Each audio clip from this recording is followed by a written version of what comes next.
Good evening. I'd like to call to order our special school committee meeting of Thursday, April 17th, 2014. We've got one item on our agenda tonight, and that is to meet and get to know Ms. Mary DeLye.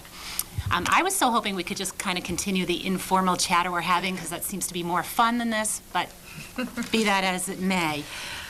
The way we're going to run this evening is similar to what we've done the previous two evenings. We've got Mike Gilbert here from MASC who's going to make introductions for us. We will give Ms. DeLye an opportunity to make an opening statement.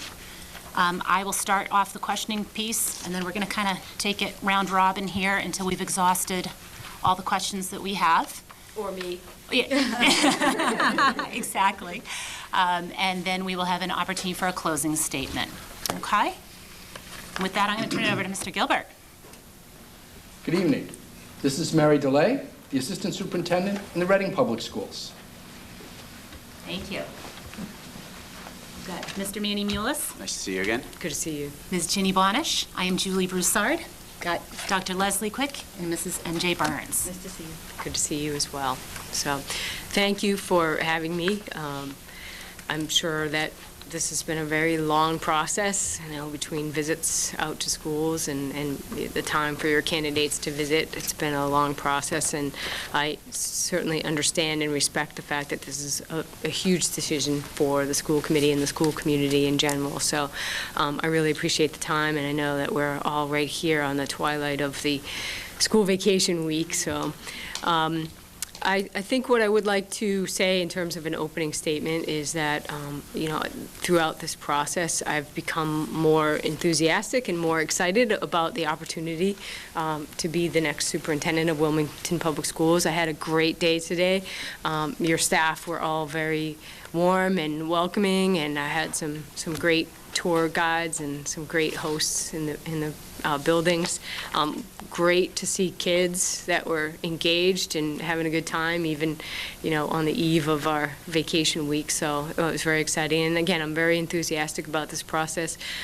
What I would like to say is that I think that in terms of me as a candidate for this position, I think that from what I've seen and from what I've heard through the questions and what folks' priorities are, from what I can kind of gather from the questions that I've been responding to over the course of today and even in the site visit in Reading, is that I think that I'm probably one of the better, sort of more well-rounded candidates in the superintendent pool and around not your superintendent pool, but in general. And I know that there are some current concerns that people have, and very valid concerns about my abilities to be the educational and instructional leader of a district, given the fact that I have not been a classroom teacher. But I think that through the site visit process, both folks who have come to Reading and through the conversations that I've had today, I think that I've demonstrated that I certainly do understand and what the role of teachers are, and I am certainly very passionate and committed to education, and I think that what I've been able to learn over this last 10 years has certainly prepared me to take on this role. And I would emphasize that all of the other aspects of what's important to be a leader for a district and community like Wilmington, things like building budgets and dealing with human resource challenges and collective bargaining and school construction projects and all those other aspects that come along with this job, that I've had a vast amount of experience in that, and that I've been fortunate to be mentored in the role of instructional leader by some really great superintendents, as well as a really great team of building administrators who have welcomed me to the table, respected my opinion, given me the opportunity to learn more about instruction and to support the work that they do in their buildings. And I've had the good fortune of building some great relationships with teachers who've been so open to inviting me into their classrooms and helping me to learn better about the work that they do in educating our students in Reading. So I'm really excited about this opportunity and happy to answer your questions. Okay, great.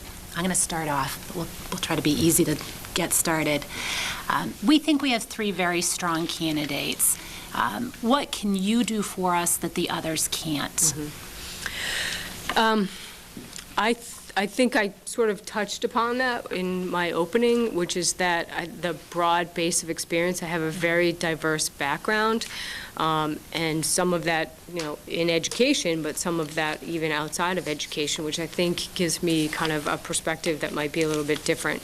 I think that I'm very innovative. I think we've done some really innovative things in Reading, and while I certainly would not be looking to, turn Wilmington into a Reading, those things that we've done and we've done successfully could really benefit, I think, the Wilmington Public Schools, particularly around things like special education and technology, which I've heard about a lot today in terms of priorities.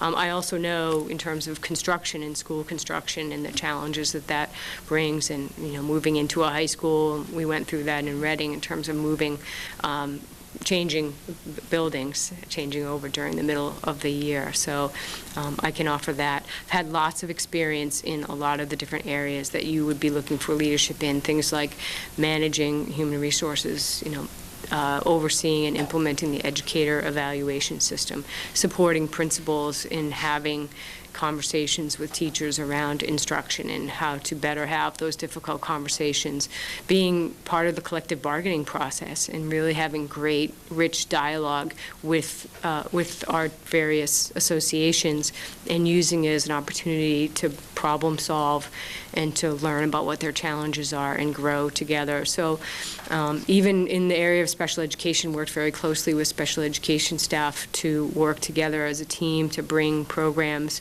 and create programs in district to bring kids back into district, and to always be improving the way that we're addressing the needs of students with special needs, including implementing some creative models now around co-teaching so that we have an even more inclusionary environment than we already do, and continuing to work in that way. So I think it's the well-rounded nature that I have the ability to address and have a real good base of experience in all the different areas that you would be looking for me. And I would probably be remiss in terms of talking about budget too. A big role of the superintendent is us working together as a team, superintendent and school committee, to advocate for what we need. I think if you see the work I've done with budgeting in Reading, what you will see is that we've developed a budget that tells a story and that it really helps our community understand this is what we're doing in terms of performance. This is what we're asking for as a budget request. These are the goals that we're supporting, and this is what we believe that the investment of your tax dollars will get you based on what it is that we're requesting, and then being accountable for how we spend those resources and connecting that each year. This is what we spent last year, this is what we were able to accomplish, and this is what we're looking to do in the future, and this is why we're asking for what we're asking for. Okay, just a little follow-up. Had sort of a slightly different career path into public education. Mm-hmm.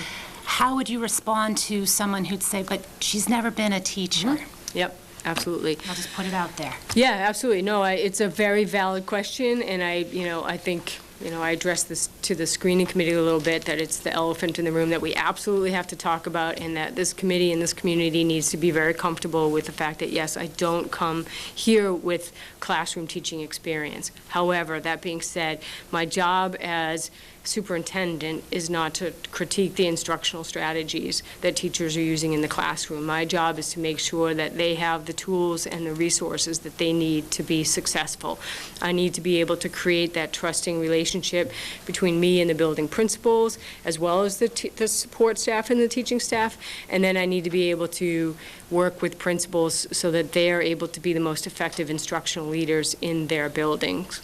My role is to the role of the superintendent is to set the goals through a very collaborative process that involves school committee members, that involves principals, community members, parents, staff, even students, to figure out exactly where do we want to go as a school district. Establish those goals, and it's my job to make sure that becomes the beacon for everything that we do, that's what we base our resources that we're requesting, that's what we base those requests on, that we're continuously monitoring our progress, that we're accountable for that progress, that we make it very public. That's really my role, is to support them in terms of being successful. When I'm going into classrooms as a superintendent, it's not to provide that observational or evaluative feedback to teachers on what they're doing in the classroom. It's to say, what are the challenges that they're confronting? What are the great things that are happening? How can I get out into the community and showcase all the great work that they're doing? And at the same time, how can I have those conversations and start that dialogue with the principals when I do see challenges? And what are they doing to be able to deal with those challenges? And what do we need to do as a district leadership team and as district administrators to support the great work that they're doing? So I have such an incredible amount of admiration and respect for what teachers do. And I think ultimately the concern that somebody has when they say, how are you going to do that, is, am I really going to be able to support teachers and understand the work they do? And I think that I do, but I also think that I also come to it with a very open mind. They will teach me a lot, and I think that that will be the basis for the trusting relationship that we will build, is that I will come to it with an open mind and say, you show me the research and the evidence that supports what it is that you're looking for me to support you on, and you convince me, and I will go out and convince everybody else, and celebrate the successes that you have. Great, thank you very much. Mrs. Burns. Thank you. Wilmington has been working towards taking steps in increasing technology within our district by creating a district-wide infrastructure and working towards a one-on-one initiative in our new high school and eventually our middle school. Where do you see the best use for technology within education today? And what steps would you take to continue to strengthen our goal of a 21st century education for our students? Sure. I have seen some amazing things happening with technology at all grade levels. Where I am now, we have implemented a Bring Your Own Device initiative at the middle school level and the high school level, and the district has funded, either through its own funding or through the Education Foundation or very generous PTOs, have funded a lot of the technology at the elementary level. It's obviously not going to have that BYOD initiative at the elementary level. What I have found, a few things. I think that what I've seen teachers do with technology is that, first of all, it heightens the engagement level of students. Students just have another means or another modality for being able to learn and communicate and interact with the information. It just it's another aspect of the hands-on piece of learning that's so important. I've seen that at the high school level, in terms of we're trying to get kids to do more collaboration. We're trying to do more project-based learning. These are all skills that they're going to take with them to college and in the workforce, and the technology has been incredibly helpful with them being able to collaborate and do that sort of real-world problem solving that we're expecting them to do. And they're going to need to know these skills and be able to use that when they get out of school. I think that what's really great is that the content and the investigation that they're doing, everything that they need, they no longer necessarily have to go to Encyclopedia Britannica, because they carry it on their laptop or their cell phone, and so they get to be a little bit more self-directed. They get to actually have a little bit more say and input. The technology is a tool for them to be able to access that content, and then they can really focus on those engaging questions and those that critical inquiry that we want them to have, because they're not focused, the time isn't focused necessarily on conveying the content, because that's there, and they have that flexibility. So I think that's been really great. I think even as a tool for just to help us as administrators and the role that we do around data has also been huge. There's some really great software tools out. We've employed some, other districts have as well. And we use a tool right now in Reading that teachers have been using called Baseline Edge, and what it's allowed them to do is to take all of the various assessment data and have it all in one system. It's like a data aggregator, so that these data teams, rather than spending all the time that they have together and trying to pull these data together into spreadsheets, that's done for them, and they're really spending the time on, okay, let's figure out what the criteria we want to use to screen kids and create these tiers and these tiered interventions, and they're really focusing on supporting the learning, because those data tools are enabling them to very quickly identify who are having difficulties in what areas. Also some software tools that are allowing teachers to really dig into the assessment data, so they're giving more formative assessments over the course of the school year, and they can really drill down and find out, what about this question did kids not get? What were the distractors? How can I teach this differently? Obviously, these kids didn't get this fraction lesson. Oh, I think this needs tweaking. And so it really helps them improve their instruction as well. So those are some of the ways that. Oh, and you had another part of your question, which is, How would you build upon the technology piece? With budgetary issues and, funding. We've been fortunate that we've been building it into our budget each year. And with technology ever changing, and we've got a technology plan in the district as well that we're trying to meet.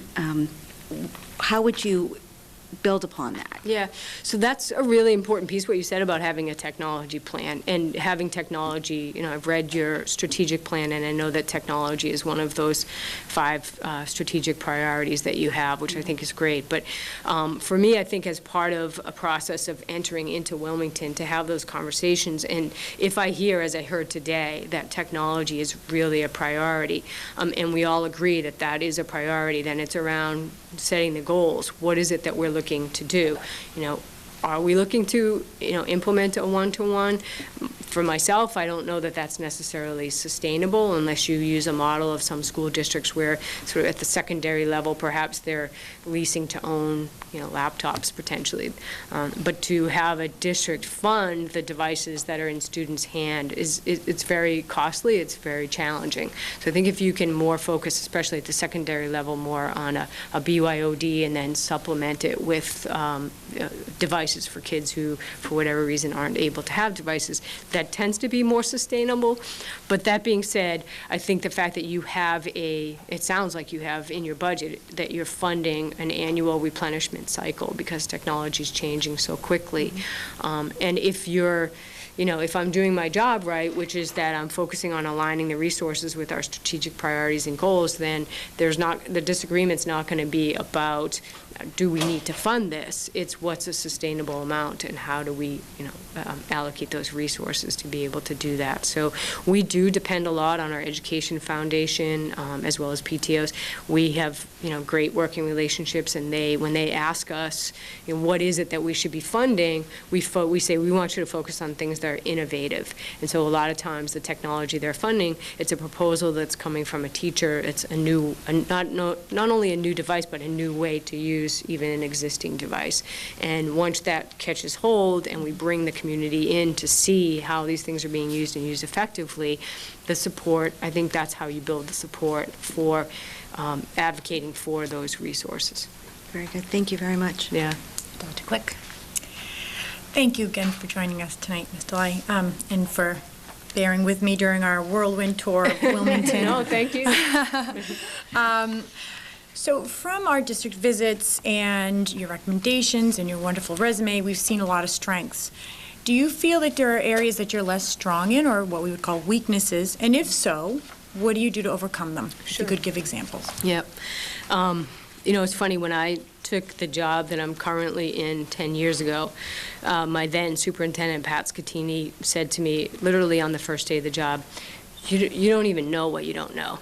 So that was a little scary, for sure. And, I think he was right that I didn't know. And I think what's different now, coming into the prospect of this position, is I at least know what it is that I don't know. But I'm also a very resourceful person, and I'm a very intelligent person. I think that I know where to go to find those answers. If I'm struggling with answers around, instructional strategies, Certainly, we've got, I'm sure, a strong team of teachers and administrators that will help to problem solve around those issues. I don't know the specifics of all different, I don't know how to do a middle school schedule. If you asked me how to do a middle school schedule, I'd probably, I'd run out of the room screaming. So I don't know how to do that, but I have some great resources to tap into. I know a lot of great middle school principals who are really great schedulers, and if I needed to bring in that outside resource to support a middle school principal who is having challenges around a schedule, I know how to do that, and I also think that I could certainly find the resources to learn about that. There's a lot of changes right now in student discipline. We're all kind of concerned about that. I haven't had to do that, and so I will need to definitely learn more about that piece to be able to support principals as they're making disciplinary decisions. But, a lot of those decisions are principal decisions. My role would be to support them and back them up in those decisions. I would see that as, helping them dialogue through why are you leaning towards this decision? What's leading you to that decision, and supporting them that way. So I think a lot of it is more about legal issues because it's an ever-changing landscape. But to me, we have folks. We have labor counsel to support those issues. We have special education and student counsels. Counsel to provide that assistance as well, and so I'm not concerned about that. It's just more opportunity, to learn in those areas. Thank you. Thank you. Mrs. Bonish. So being the superintendent of schools requires you to think on your feet. One morning, you receive a call that there is an intruder in the high school. How do you handle the situation? Please walk us through the steps. Okay. So I'm going to start from the assumption that, we're kind of where we are now in terms of having the procedures in place and having the team structures in place. I know that you are an Alice district, and we are an Alice district as well. My assumption is that the call that I'm receiving, that if it's from a principal or principal secretary, that 911 has already been called and 911 is on the way. Because you are an Alice district, there is a strong likelihood that you're probably going to have some evacuation aspect to it, and that those kids are going to be evacuated to whatever their evacuation or reunification site is. You have hopefully an incident command structure in place, and so there's already been set out the person who I am going to communicate, because I don't want to get in the way of the police, fire, who are there, and I'm not going to be calling the police chief. If the police chief is the one who's there, there's usually somebody designated as sort of the chief communications officer. So that's the person that I'm going to be in touch with. My role shifts to two things. It shifts to supporting what's happening at evacuation and reunification, and my role shifts to communicating with the key people who need to be communicated with in the school community. That includes, depending upon how quickly it's unfolding, communicating with the school committee chair so that the school committee chair can then communicate with the school committee. You guys are probably the first people who the media would maybe calling, communicating with the other school principals who also tend to get the calls from the media, what's going on at XYZ school. So communicating out, and whether it be me or the way we have it set up in our district is that the superintendent is the person who's kind of dispatched to that evacuation reunification site, and somebody is designated as the chief communications officer. Typically that would be me, or if I'm involved in it because there's transportation and issues and such, that perhaps it's our assistant superintendent for learning and teaching. And that person is in constant communication, constant radio contact to be able to be communicating with people so everybody understands what's going on. And if media were to show up, and that's part of the equation, it would be my job to work through that, work closely with public safety, identify a location to stage the media, be able to really get a handle on the situation before we're communicating out anything, through the media, and to make sure that, all of the folks, like school committee members and other folks in the town that really need to be aware, town manager, for instance, that everybody is aware of what's going on, so that when the message is being communicated, we're all delivering the same message. When I'm at the reunification evacuation site, my attention will be turned to making sure that we have all the supports in place to support the psychological health for what's happening post-incident. You know, you're going to have people that are really, really scared, a traumatic event. Calling in outside resources, mental health counseling, whoever you have relationships with to be able to support that process. Having people in place that understand the reunification process and what's happening there, and having those supports.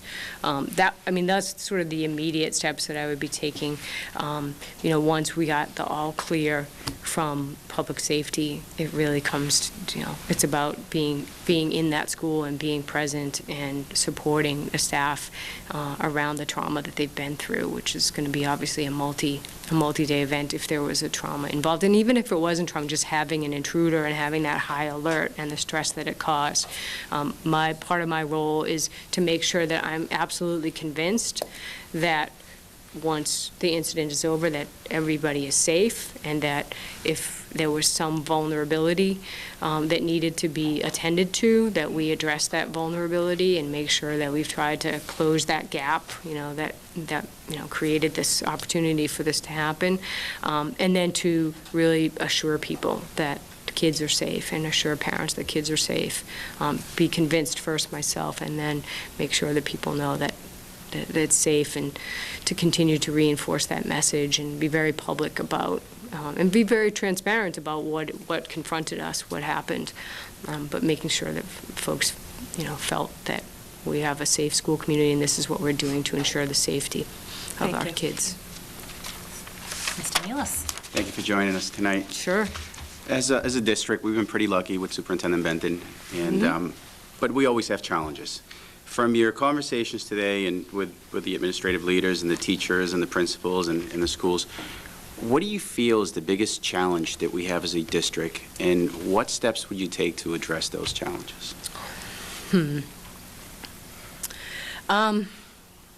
So there were a couple things that came out. One thing that I feel like I heard quite a bit is around special education and the supports that we're providing to our special education students.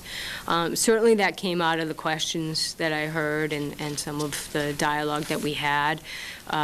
Certainly in looking at the data that's available in terms of things like graduation rates and student growth and assessment data on how kids are doing, and the level 2 rating that your schools have, what that level accountability rating is based on, the PPI rating. A lot of that has to do, for better or for worse, with assessment and growth data.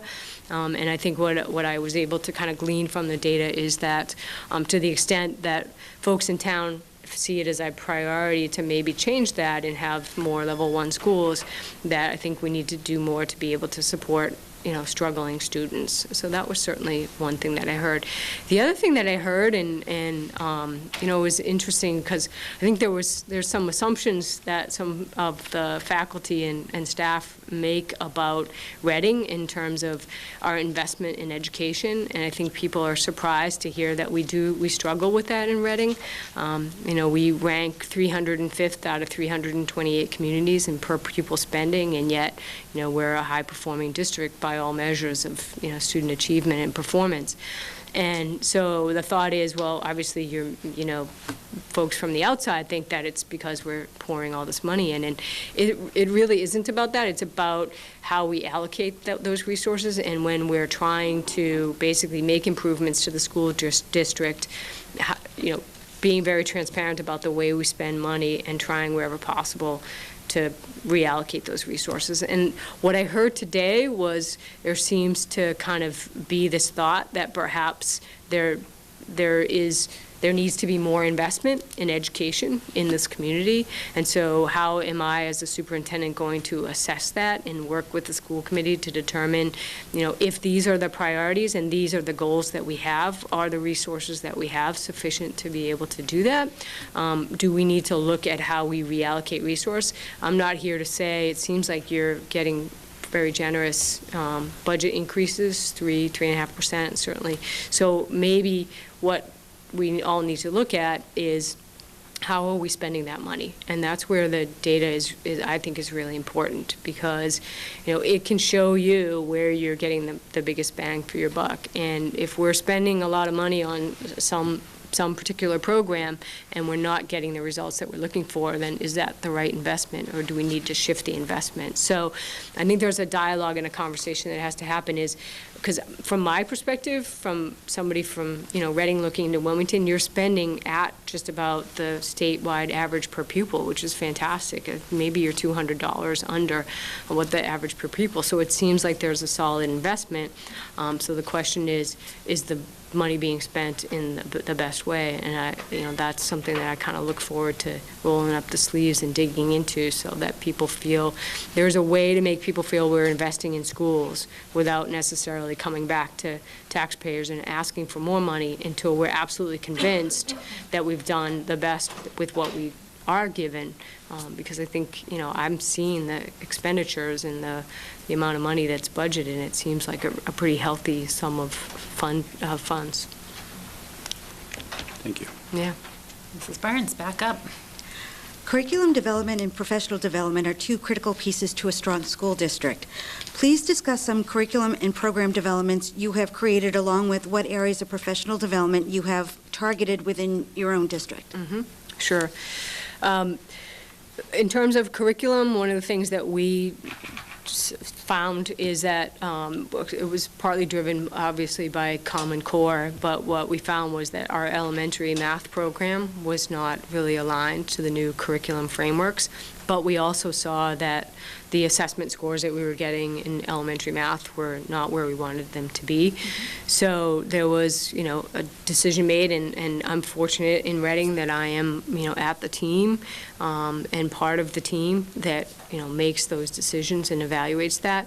My role in those decisions, and I think it's an important role, is that I am very comfortable with data, and I was the person who was able to really dig in and to be able to kind of point to and show where it was that we had our gaps, and bring to that discussion a very important piece of the evidence to show that. We asked the community to make a very significant investment, $250,000 in a new elementary, actually K-6 math curriculum.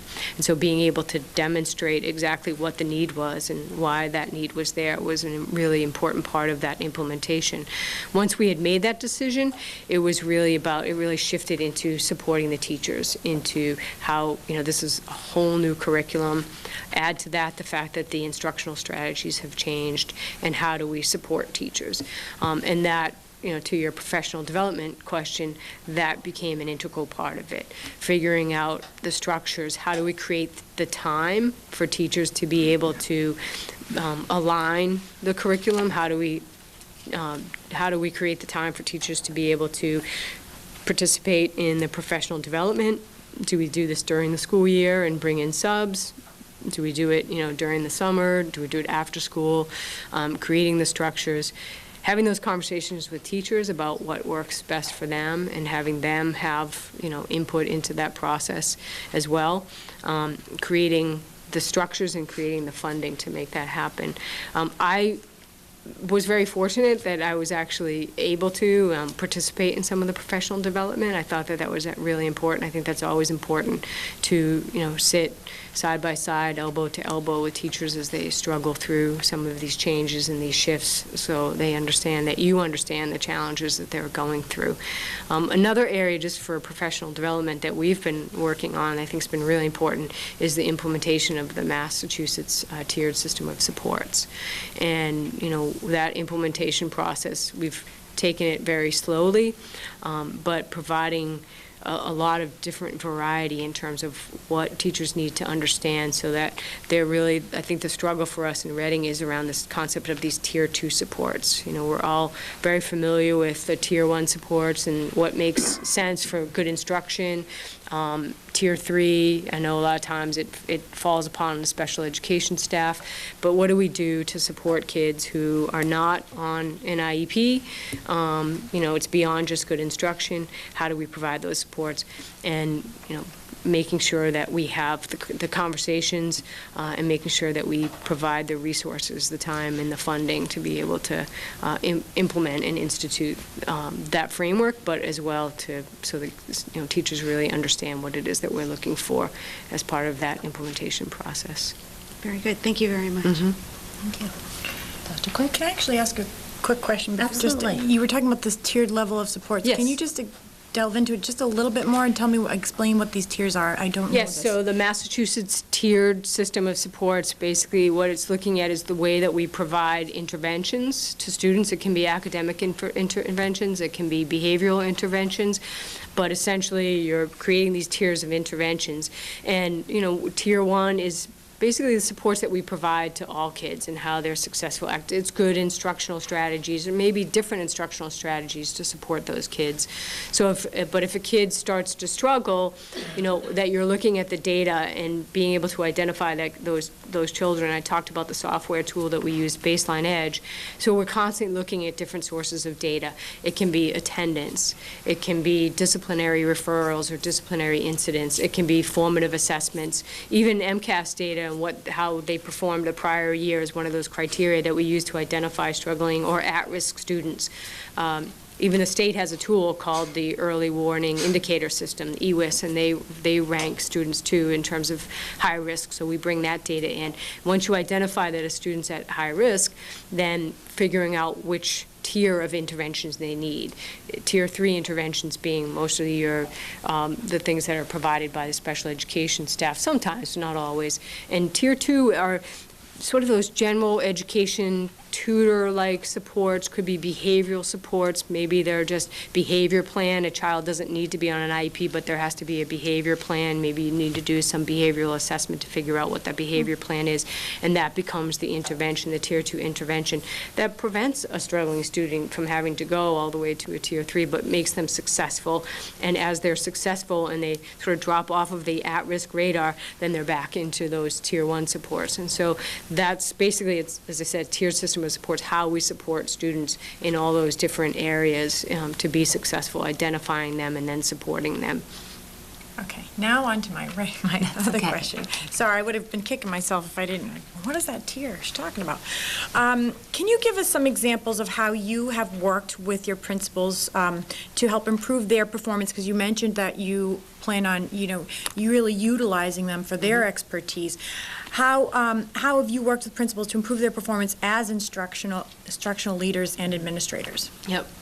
A lot of the work that I do with principals, a few areas, but a lot of the work that we do with principals is supporting them in terms of when they identify that there is a teacher who's struggling in an area.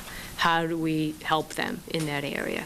So, how do we have conversations? How do we have difficult conversations? How do we help teachers understand and, build a culture where our evaluation systems, our observations are seen as being something that is providing feedback for teachers to be able to improve.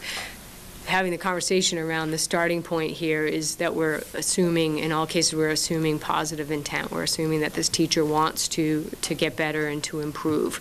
So working with them around the human resource aspect of what they're doing in terms of dialoguing with teachers and having conversations. Also work with them in terms of supporting them on the recruiting and the hiring process. What is the process that you're using? Is it, highly participatory? Are you involving teachers and teacher leaders in that hiring process? What are you looking for? What types of questions are you asking?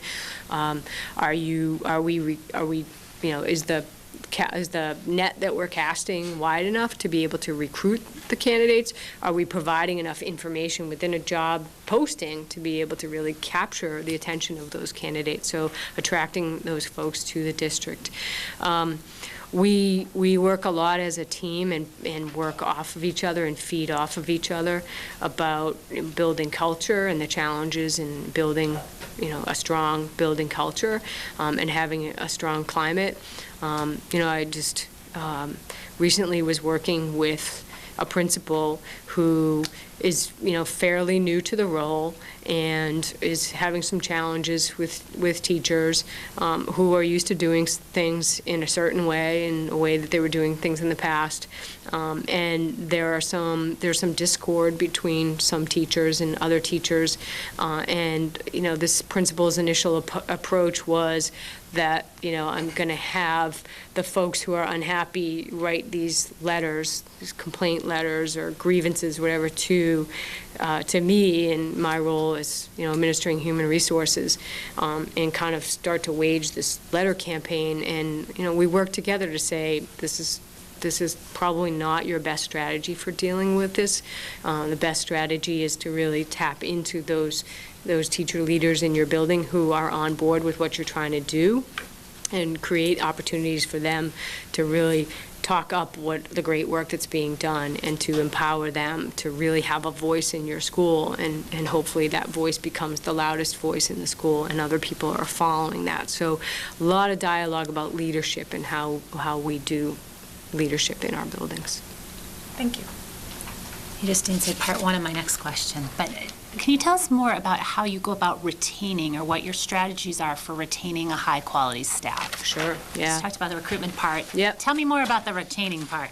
Yeah, I mean, I think for us, for any district, it starts with having a very strong induction program, and that's often very, something that's overlooked.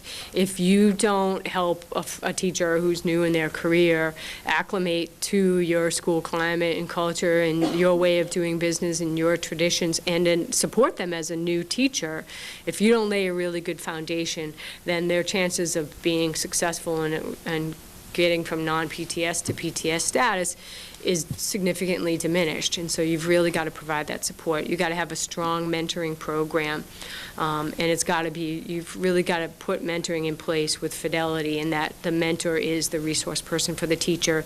The mentor is not someone who's going to go to the principal and tell them all the things that teacher is not doing well. It's really a trusting relationship between an experienced teacher and a newer teacher. And those first few years are very critical. I think part of it, too, is the way that we do observation and evaluation, that teachers feel respected, that they are really, the goals that they're setting, they feel are goals that are really important to them in their professional practice. And even their student outcome goals are goals that they believe are things that they really want their students to accomplish, and supporting them in accomplishing those goals and providing them those resources.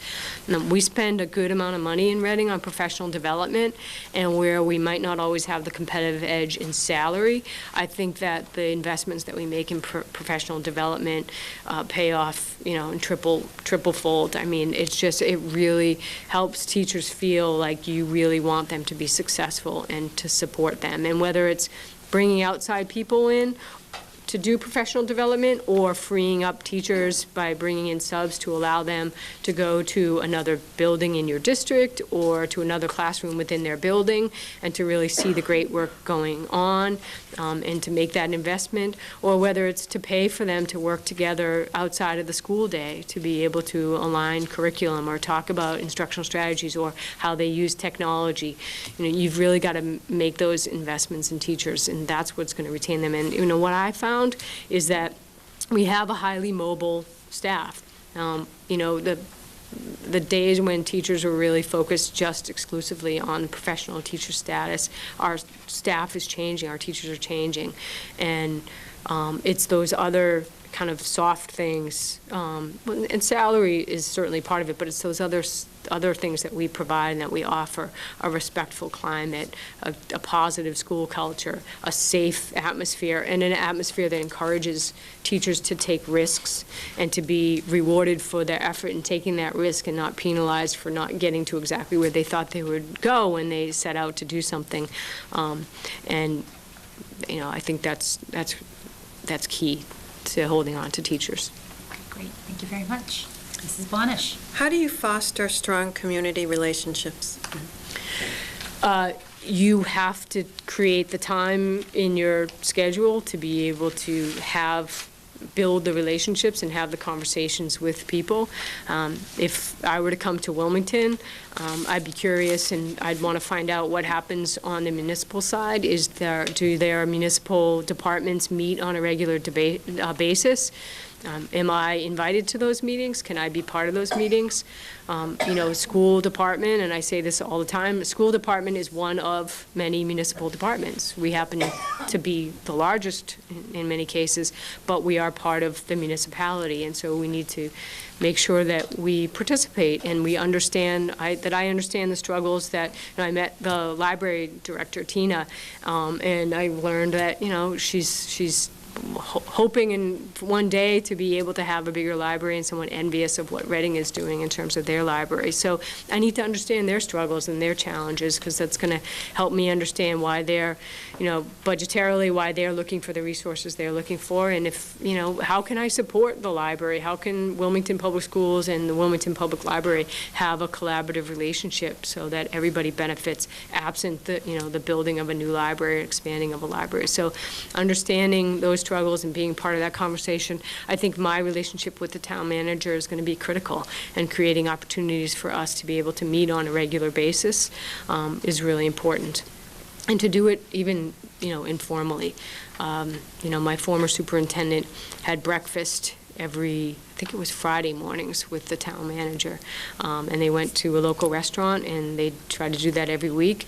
I would love to do something like that. I see the value of that informal conversation, so people, get to know each other and have that relationship. Because when things get tough and when tough decisions have to be made, you've got to rely on those close personal relationships.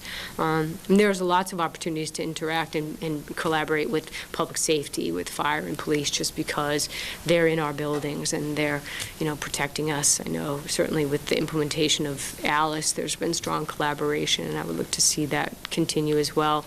That's the municipal. In terms of the rest of the community, the parent community, I would want to be at, not everyone, but I'd want to attend PTO meetings, and I'd want to be, allow me to be your invited guest to a PTO meeting, to a school council meeting. When I'm doing budgets, I want to involve the school council. I want to have conversations with school council. What do you see as the priorities? What do you see as the needs? And engaging them in that conversation. Being visible at all the events, and you have such, great events outside the school day, athletic events, extracurricular events, music programs, drama programs. A lot of what you learn about what people's concerns are happens, sitting next to them in, row D, aisle 5, whatever it is, having those conversations. So I think being present and being visible, and that's how you're going to build those relationships with the community. Thanks. Mr. Millis. As a group, we tend to be a very collaborative group, but there are times when certain programs and policies do come up to a vote, which tend or seem to be controversial. Sometimes it divides the community. It can divide the school committee, where some of us may oppose it.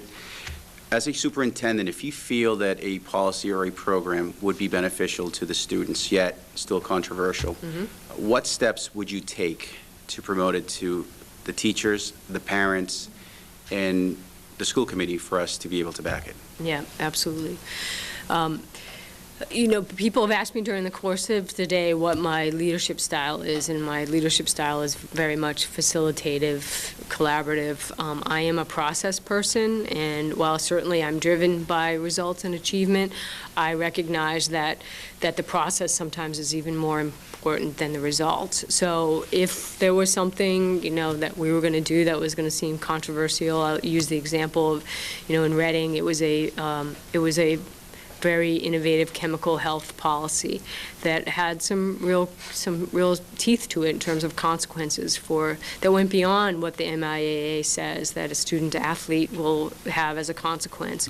It involved a whole health education component to it, and it was controversial, and it went beyond a little bit. It impacted if you were in any other extracurricular activity, not just athletics, and certainly it caused some concern among parents. But for me, if I was to approach something like that, it would start by, and this is the way I tend to work, is that I solicit the input and the feedback so that we're all in agreement first that this is a problem, that this is something that needs to be addressed, and that we all agree on that first. Then it becomes a matter of, well, how are we best going to address it? And that's a lot of conversations, creating the dialogue, and parents are an important part of that dialogue, and staff is an important, even students, and getting student input if it's appropriate on that.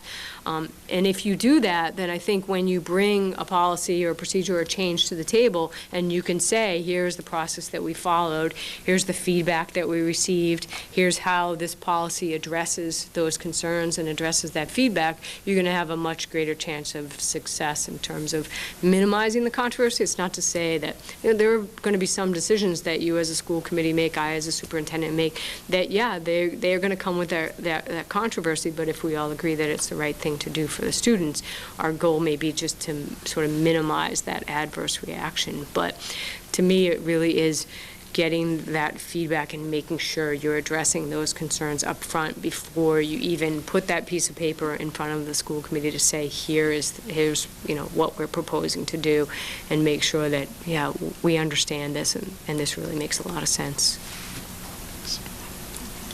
Mrs. Barnes?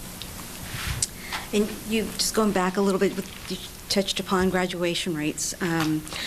With graduation rates for special education students being lower than we'd like to see, how would you propose to strengthen our current program to ensure a higher graduation rate, as well as supporting creating new opportunities for our gifted or higher achiever students? Sure.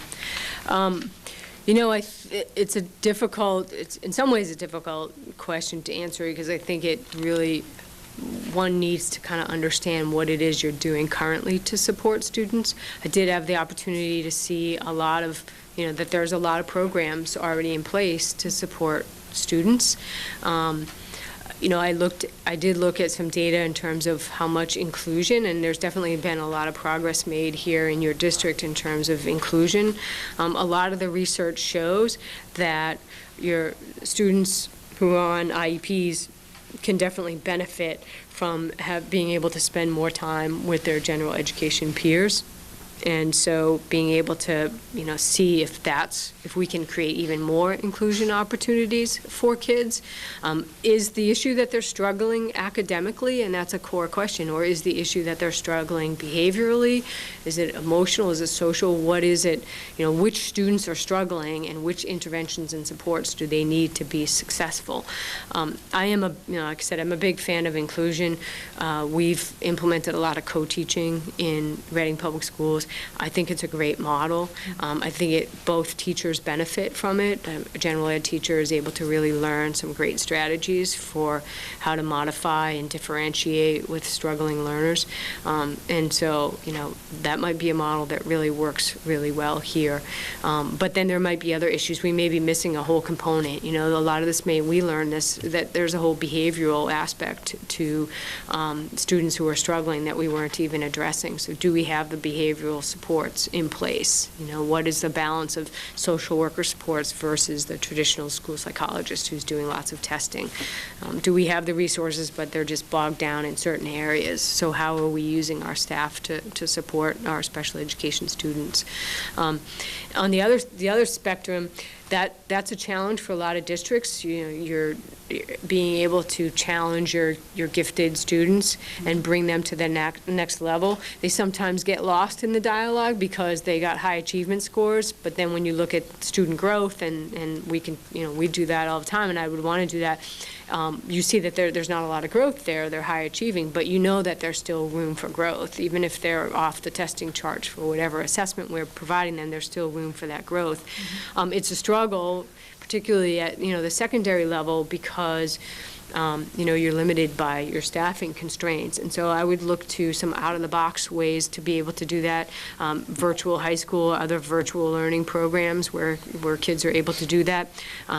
You know, providing them opportunities outside of the school. You know, you've got some really great industrial opportunity, industry like, Textron and who are the folks today that they're at the science fair, Analog, can we create opportunities for students to be able to go out to those and through an internship program, take their learning to the next level? Are there opportunities to partner with some of the colleges to be able to, maybe bridge them and allow them some opportunity to access those courses at the high school level?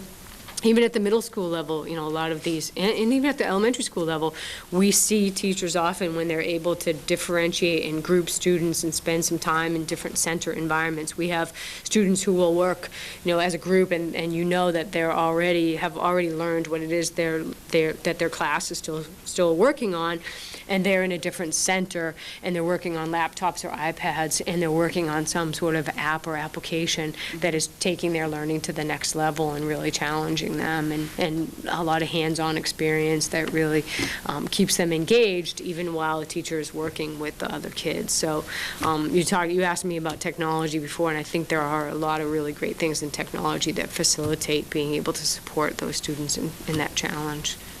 Very good. Thank you. Dr. Quick?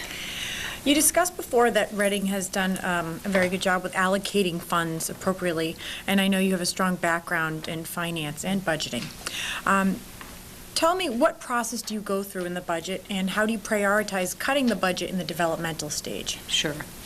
I'll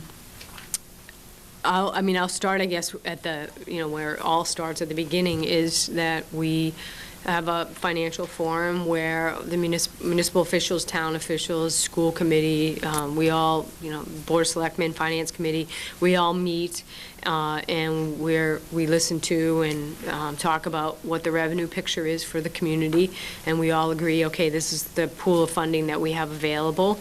The model that we use is that we have this set of fixed costs or accommodated costs, is what we call them, that we have to pay: our health insurance, our energy and utilities, those things.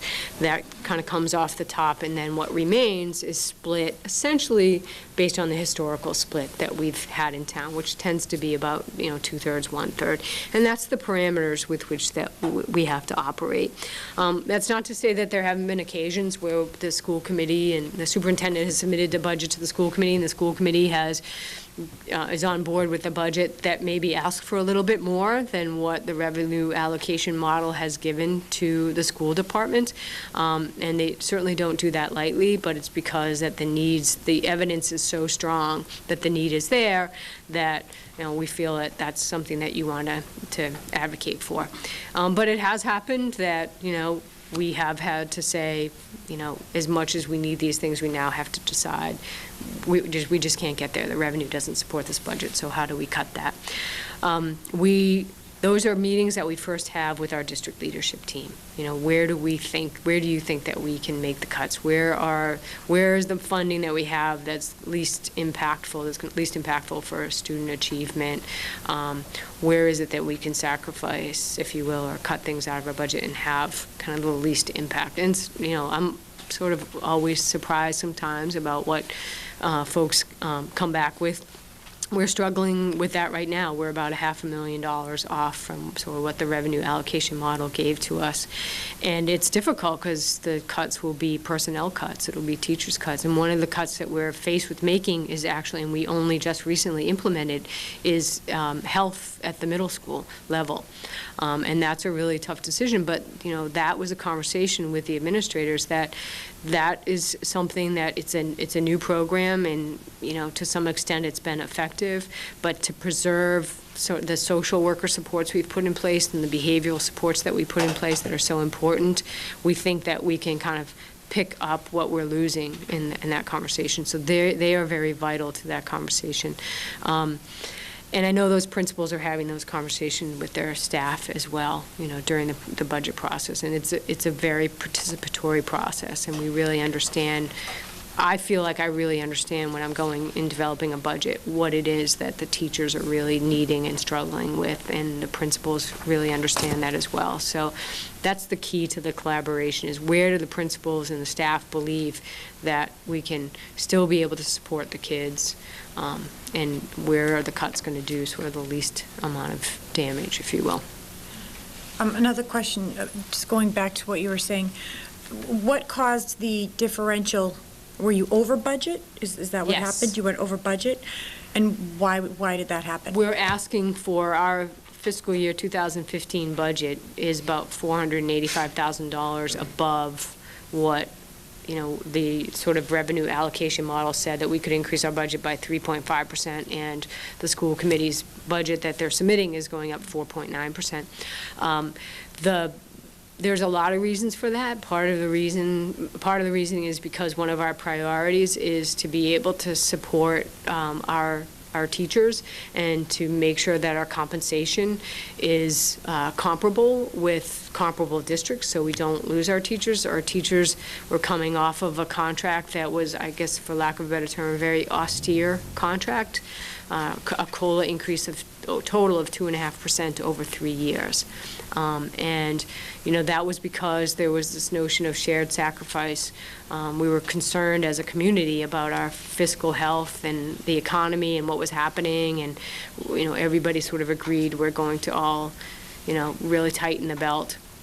Things are improved now, and I think, it's hard for teachers to be able to, have that level of compensation when we're putting so much demand on them. So that was certainly part of it, is to make sure that we, teachers felt like they were rewarded, and there are other ways from compensation, but when you're coming off a contract like that's important is to make them feel that they are sufficiently compensated as well. So that was certainly a priority in our budget. But as well, a lot of it is around the social worker support, behavioral support, because we are seeing that students are coming to school and they're struggling. And I talked about this today with our YRBS data. 15% of our students reporting that they've attempted suicide. Like, that just floors me. 22% of our kids who are cutting, and kids are not just cutting at home anymore, they're cutting in school. And, the anxiety, the level of hospitalizations. We doubled the number of hospitalizations that we have at the high school level alone.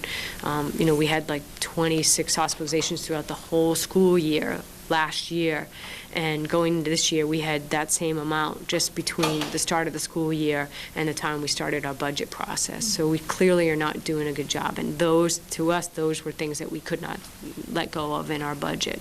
The health program is something that we felt like, okay, we let go of that as long as we have these other supports. And it's a difficult decision.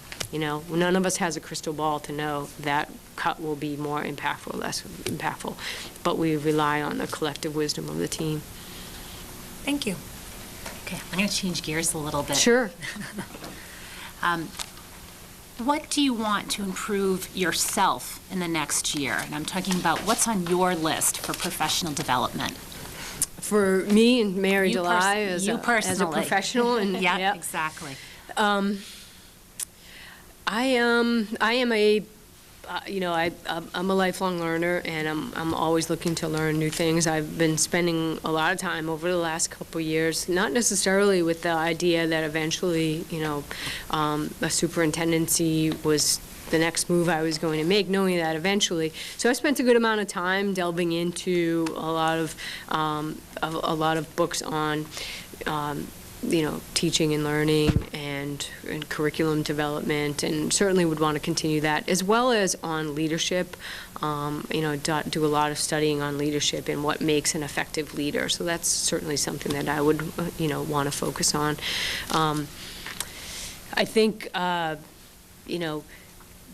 how I do a better job of supporting people around the accomplishment of their goals. Like I said, I'm very much a goal-driven person, and it's really important to me that people feel supported in that process. So around having those conversations and providing that leadership and motivating people and getting people really fired up to have the same kind of achievement focus that I do, and that result focus, and be excited about that. But I would say probably the biggest thing is just continue what I've been working on in terms of being a real student of leadership and what makes a great leader. Okay, and just a little follow-up to that. What do you want to be remembered for? Your current district, if you were to make a move to a new district. So what do I want to be remembered for if I were to leave Reading? Yes. I want to be remembered as somebody who really really contributed significantly to the improvement of Reading Public Schools.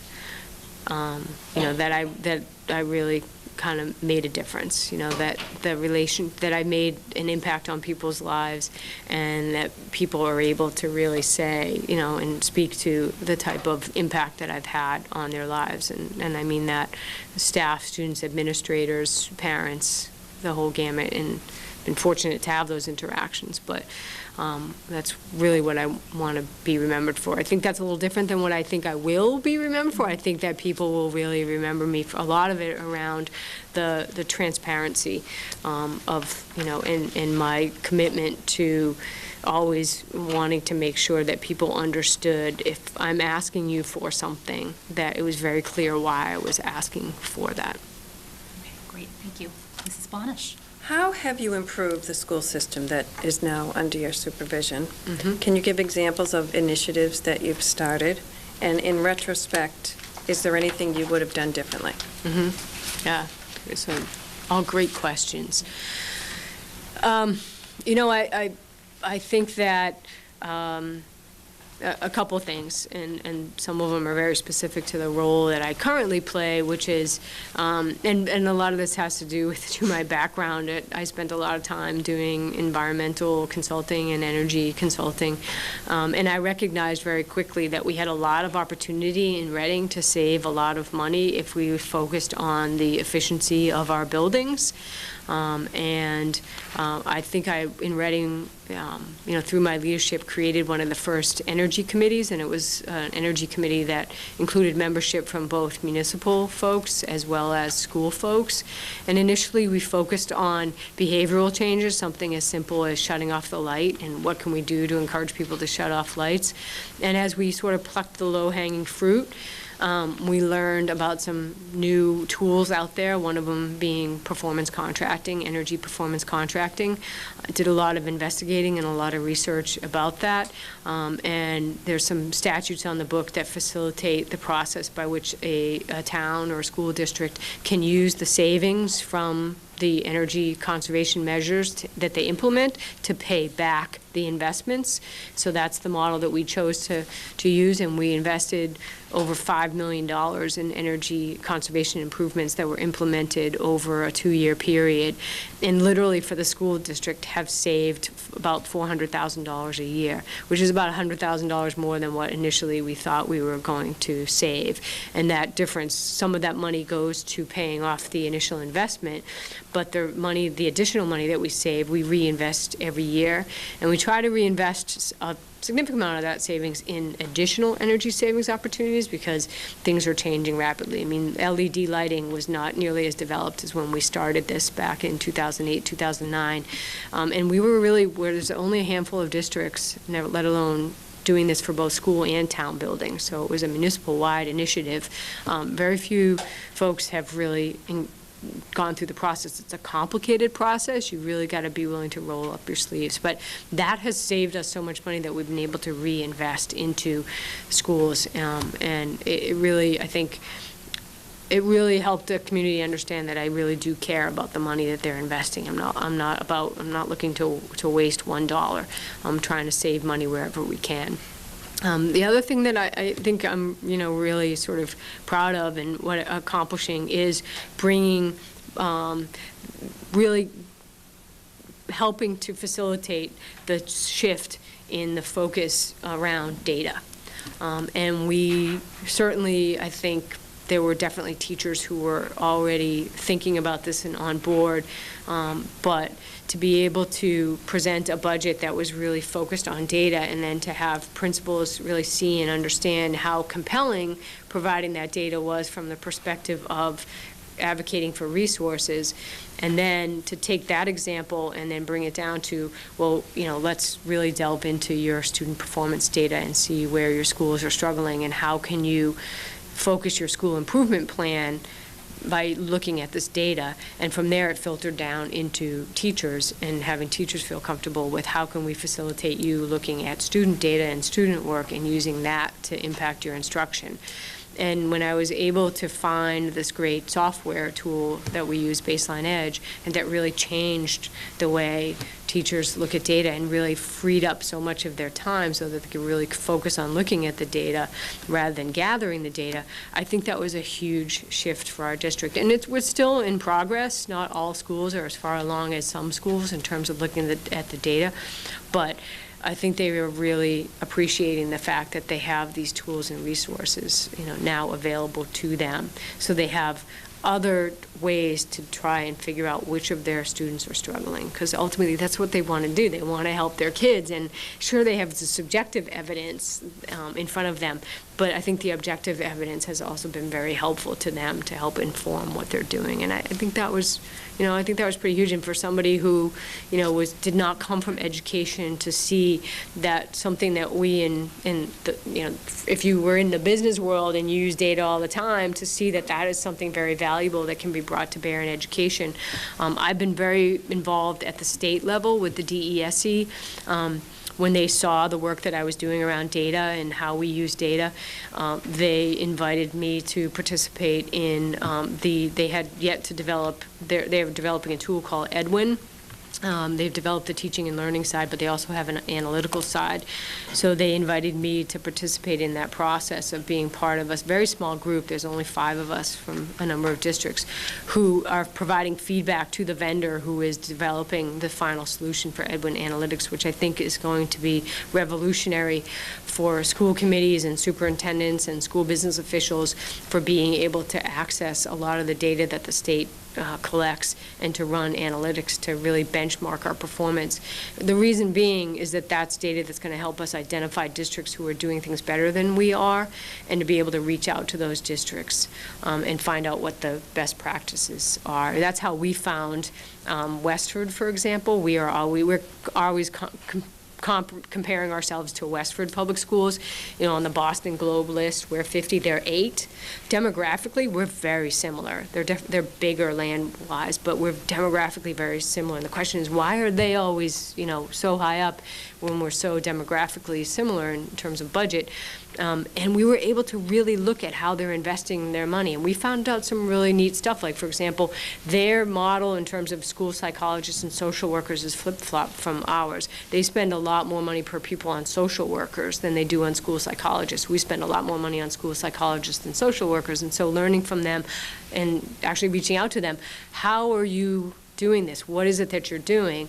And what they did is they try to use their school psychologists more as district-wide testers and then use the social workers to provide that counseling support to students. And it's been really successful for them. And there's a number of things like that we learned from comparing ourselves and looking at that data that way. And I think I'm proud of how that's helped Reading, but I'm also really proud about the fact that we've been able to really I've been able to work with the state to develop a tool that I think is really going to be huge for districts. Great, thanks. Yeah. Mr. Mullis. Thank you. So, coming in as a new superintendent, you'll essentially be new member of the administrative team. So can you talk to us and tell us examples of team building activities that you've participated in, and with your staff, and more importantly, how do you measure those activities to see if they were successful? Yep, absolutely. One of the most important part of the job, vis-a-vis the district leadership team and those folks, is to build that collegial relationship and to build that trust level so that they're comfortable with me giving them feedback, and they're comfortable that I'm willing to take and really wanting to receive their feedback. And I think team building is really great for that. I would see us doing, and this is something that I would love to see implemented, is to have an administrative team retreat. Just before the school year starts, maybe sometime in early August. Don't worry, I'm not talking about taking them all to Disney or anything like that, but just going somewhere that's we could come along. But going somewhere that's off-site, out of a school building, and maybe it's just another community building.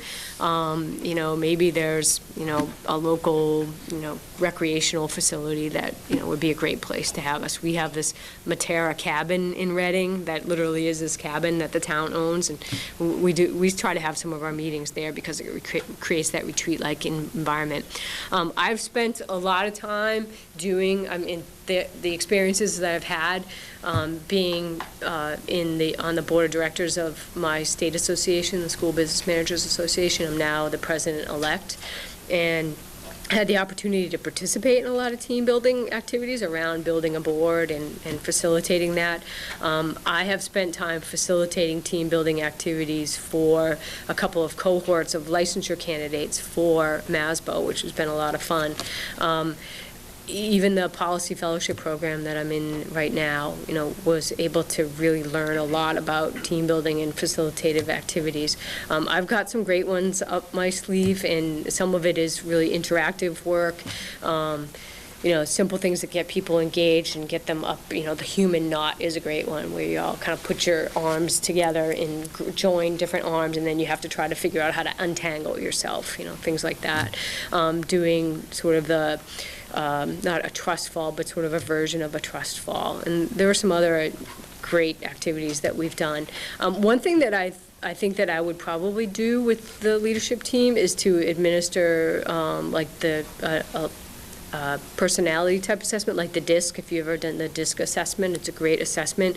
What's great about it is that it really helps you identify where it is that you come from, what your personality traits are, and how you approach a situation.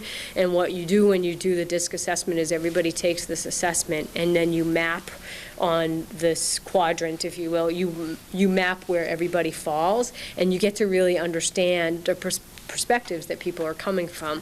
And you do a lot of dialoguing about, if I am a high D, and D stands for dominant, if I'm somebody who is very achievement-oriented, goal-oriented, what is the way that can be misinterpreted, that I'm too headstrong or that I don't care about people's feelings. And you have that dialogue and you do that activity, and it really helps you to kind of really get a handle on where people are coming from. It also helps you understand where you have people on your team that are good complements to you. So if perhaps you're not as good, you're not the most social person, but you're in a situation where you need to tap into that wisdom, you kind of like, oh, I know that principal is really good at this. I'm going to consult them and find that out. So it has an opportunity for a non-threatening environment to be able to really talk about who people are as people and build those connections and those relationships with each other.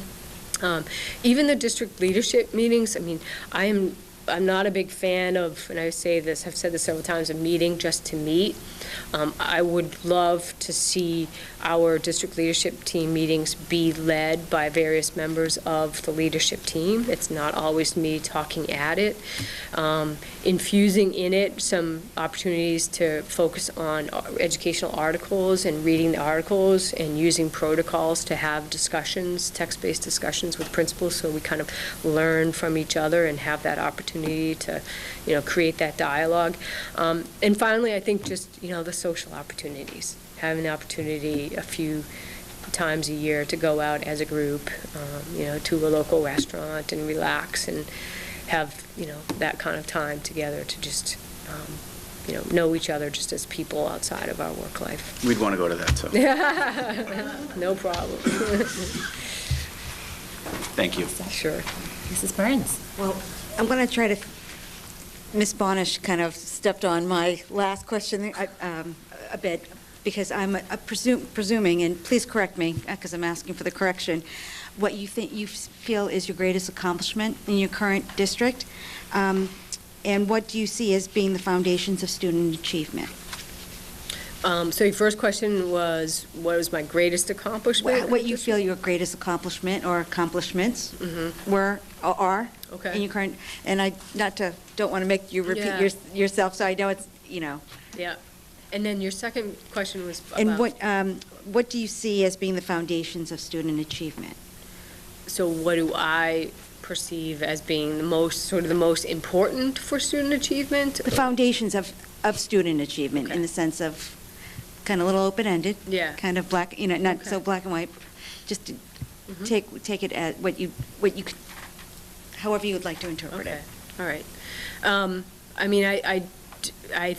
I definitely talked about my accomplishments. As I think about that, I think in terms of my greatest accomplishment that I've had comes from the fact that when I started in Reading Public Schools, we did not have a school business official. We did not have that position. That position had been eliminated in 1993 in tight budget times, and the school business services were provided to the school department by the town's finance director and the town accountant.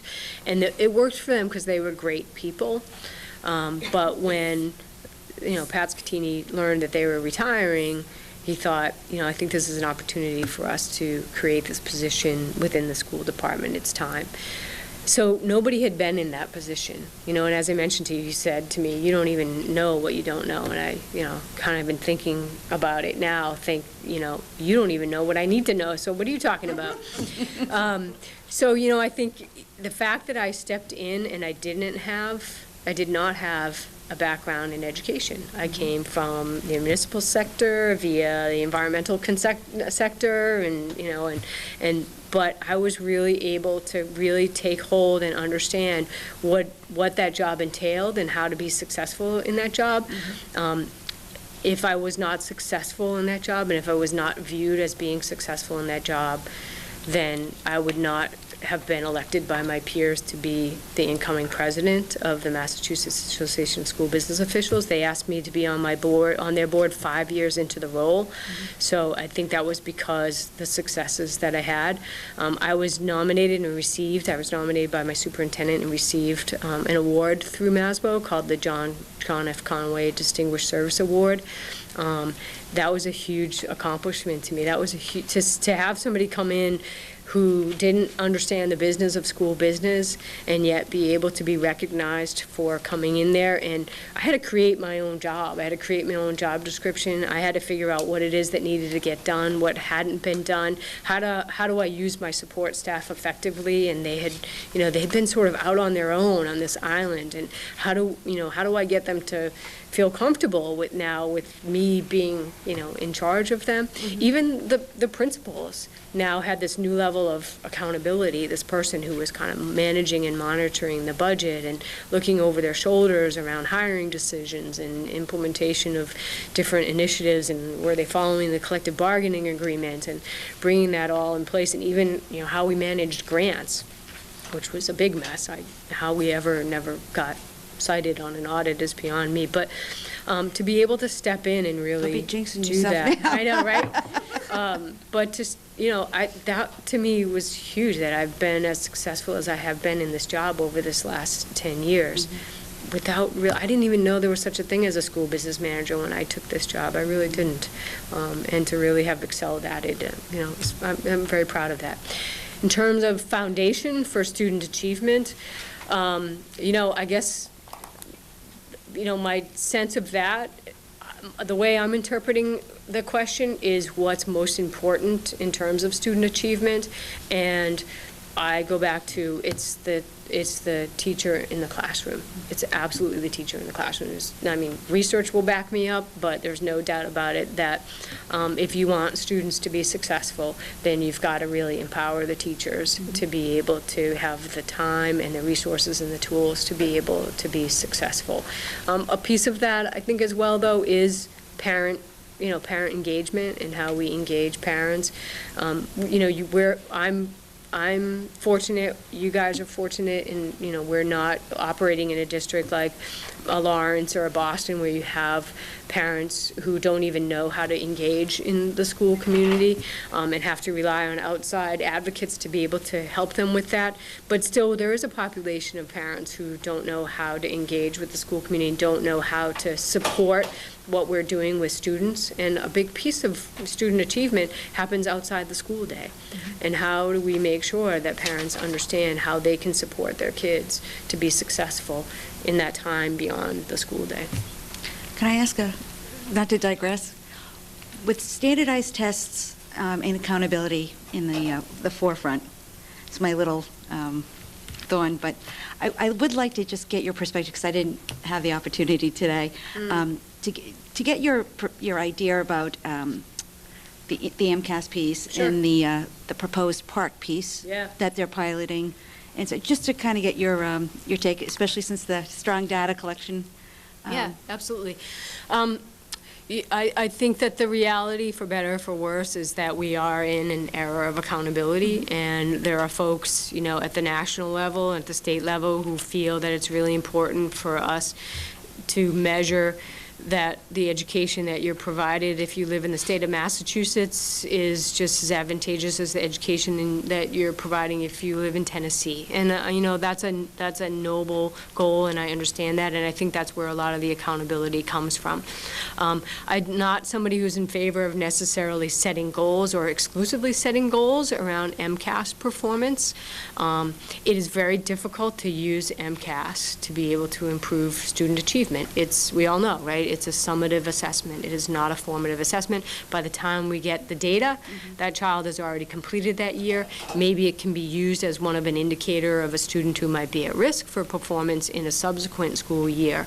But it is here, and it's here to stay, and I think my hope is that as we, particularly, I'm kind of excited about what we're doing with district-determined measures and the assessments, because I think if we all, as school districts, do a really good job of developing these assessments, these formative assessments, and demonstrate to people that these are good, authentic assessments that are actually informing how we teach, and that is actually a better place to invest our time and spend our money, per se, than maybe some of the more summative assessments.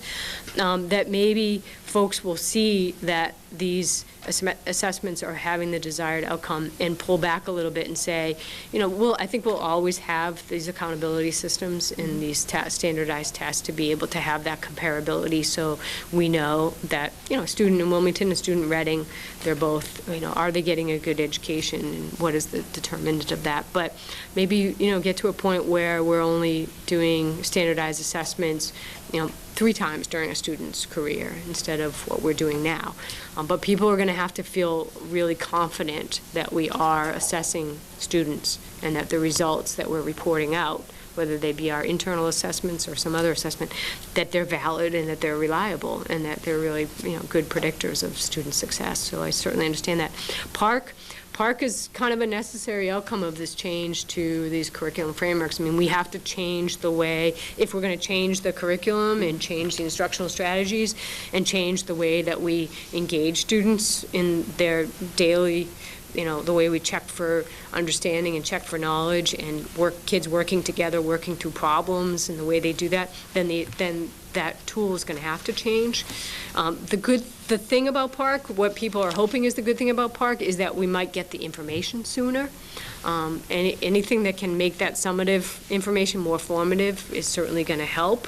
I saw some of those Park questions when we gave the assessment in Reading. It's a shift. It's definitely a change, but, I also saw kids that were willing to struggle through it because the teachers are now teaching them how to struggle through that. I know there's a lot of emphasis right now on grit, and building that tenacity, and those are important life skills to have, going into the real world. So I always am trying to, yes, I'm going to work at the state level with all my colleagues if there's implementation timelines that are unreasonable or mandates that are not funded and getting the funding, but at the district level, I'm going to try to focus on the opportunities and the positives that are coming out of the different shifts, because it's not really going to do anybody any good if I'm just a negative. I'll go negative on these things that teachers are having to spend a lot of time working on. Very good. Thank you. Appreciate it. One last question from me. You mentioned previously that, talking about the foundation of education is the teacher. If you have a staff with performance issues, how do you deal with that, and can you give examples? Sure, absolutely. We've had a strong evaluation system in place for a number of years. We were an early adopter of the current educator evaluation system, but our teachers were very used to a rubric-based evaluation system. And certainly we didn't call them SMART goals at the time. We called them objectives, education objectives, but they were used to setting goals, and I think that's a big part of it. I think we've done this in many cases in our district in terms of you have a teacher who is struggling in their classroom, and the data is showing that. I mean, I can think of an example of like a third grade math teacher who everybody from an instructional perspective, when you went into that teacher's classroom, thought this teacher is absolutely phenomenal, fantastic. But then you looked at some of the assessment data, and those kids weren't doing really well, and that was a difficult conversation to have. But when you use the data, if you will, that evidence as the basis of the conversation, it does make it a little bit easier. It's not the only way, to be able to have that conversation, but it's a good conversation starter is to say, okay, let's look at this data. What I love about the evaluation system, and I would rely on that to help with teachers, is that teachers self-evaluate. They take that rubric and they go through and they assess, where am I proficient, where am I exemplary? And like all human beings, 9 out of 10 of us are probably harder on ourselves than our evaluator is on themselves. And so to be able to have that opportunity to really be reflective, and we don't share those teachers don't share those self-evaluations, but they take that information and they use that as the basis for creating their professional practice goals. So I think steering a teacher who might not necessarily have picked or phrased their professional practice goal in a way that addresses specifically what you think that they need to address, it's around having that conversation. How about this goal? Did you think about this goal? And even around, because there's a student outcome goal too, to be able to direct the conversation and direct the goal towards the thing that you really think that teacher needs to be working on. It provides opportunities for teachers that if they are not performing well, that there is an opportunity to get more supports. And I don't want to focus on the punitive aspects of going from a self-directed growth plan to a directed growth to an improvement, but along the way, it's designed to incorporate supports to be able to help teachers be more successful. And we've always had an improvement plan component to our evaluation system, and it allows them to have mentors that are available to them to help them.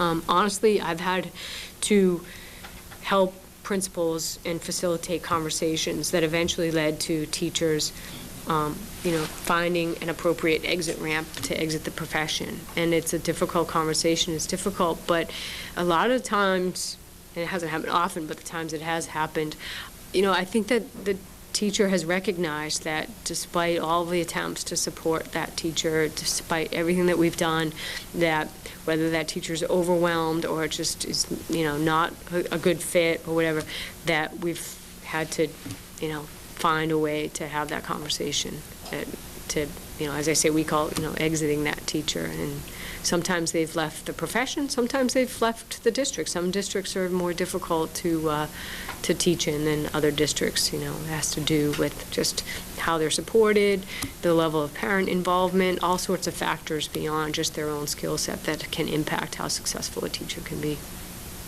Thank you. Okay. If we choose to hire you, what are we going to be thinking about our decision in 5 years? What's the community going to be thinking about it and our decision in 5 years? Wow, that's a great question.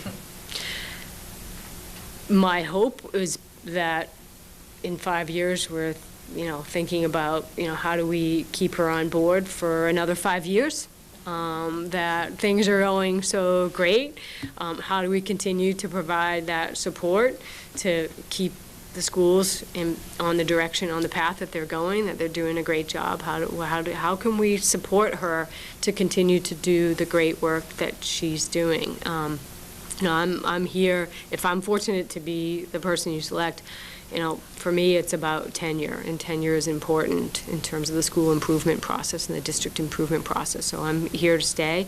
I've joked around with some people that potentially maybe this could be the last job interview, at least pre-retirement job interview that I go on. I would hope that it would be a reflection and a celebration on the successes that we've had, in terms of working together to improve as a school district. Great, thank you. Mrs. Bonish. How did and how would you implement technology integration while keeping the teachers on pace and not have them feel overburdened? Sure, yep. I believe that the first thing you have to do is you have to get teachers excited about the technology, so you have to give them the opportunity to see the technology in action, to see what it can do.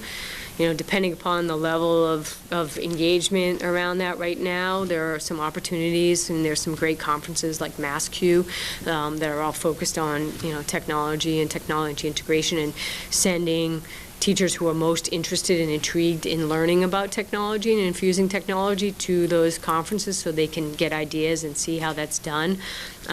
Bringing folks here to Wilmington Public Schools to perhaps train those folks who are most excited and interested about technology and want to take that on as their goal or as part of their professional growth, is supporting them in doing that. What I've found the most successful ways to integrate and implement technology is that you get teachers excited you get some teachers really interested in it, and then the teachers around them get excited when they see what can be done, and then they become interested, rather than, say, you know, forcing it on everybody. You know, my perspective is when you force it on everybody, probably what you end up with is, you know, a grievance in terms of changing working conditions. You want them to be able to see how this impacts, how this will benefit them and how this will benefit their classrooms, and then giving them the opportunities to learn more about it. The worst thing that can happen is that you purchase all this technology with the assumption that every teacher wants to take this on, and then, you know, it sits in a closet or it sits in boxes, and community members want to know, why did we invest all this money in technology that's, you know, still sitting in the box in February. So, you know, it's something that has to bubble up. It's something that you support at the ground level. You find those really, you know, passionate teachers who really want to do that, and they will then infect everybody else with their passion and their enthusiasm to integrate that technology. Thank you. This is my last question. Can you give me an example of an unpopular decision that you've made? Mm-hmm. And what factors did you consider to proceed with that decision, and what was the final outcome? Yep. Gosh.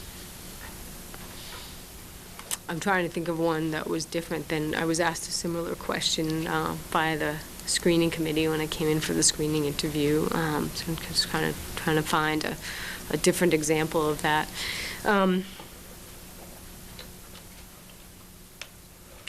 I think, you know, early on in the time when I was in Reading Public Schools, I started, sometimes you're, you know, afraid of what questions you ask because what information you're going to uncover.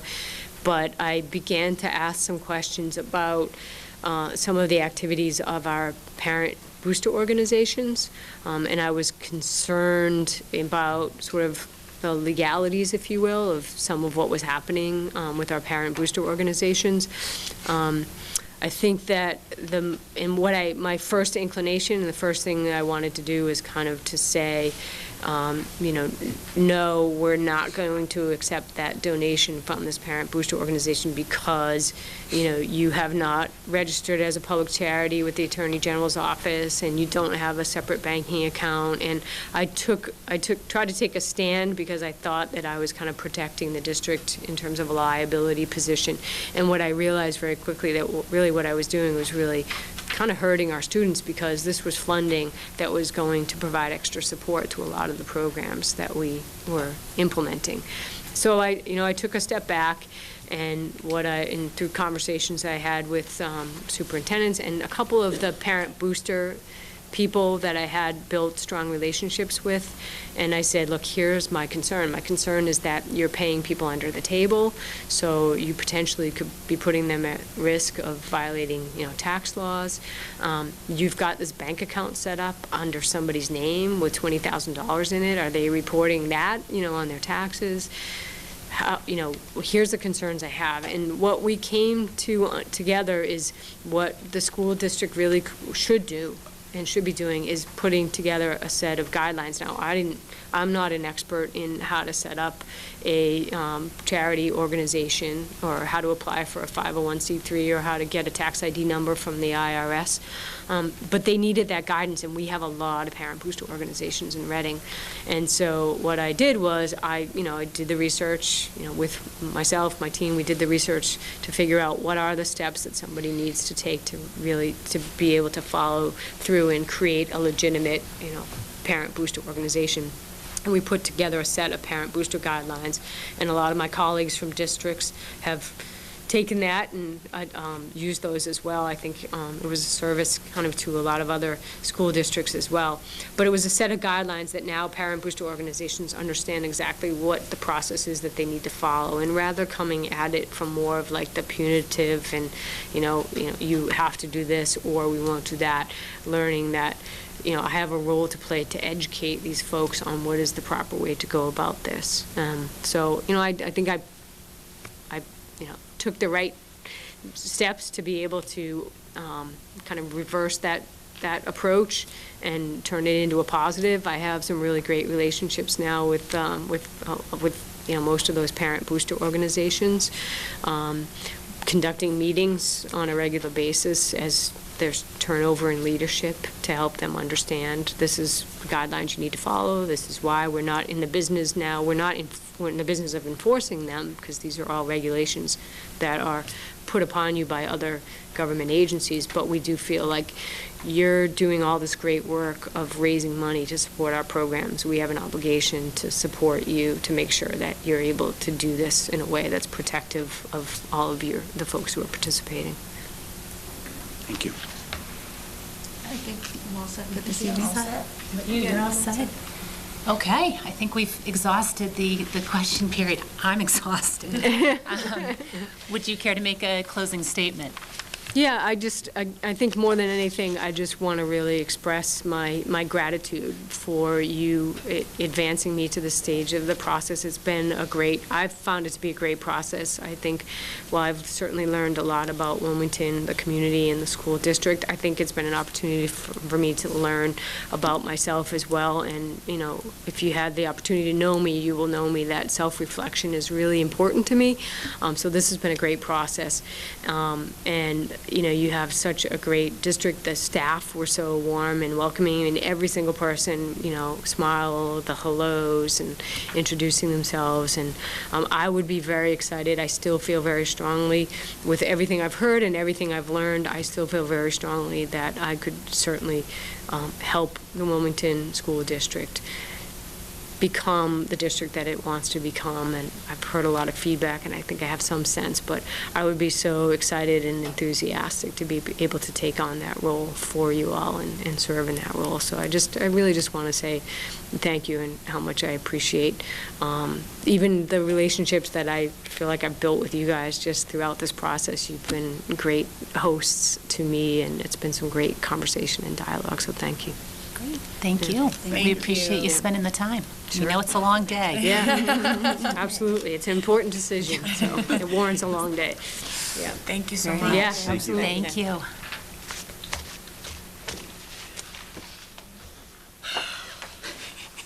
You'll have to take a deep breath.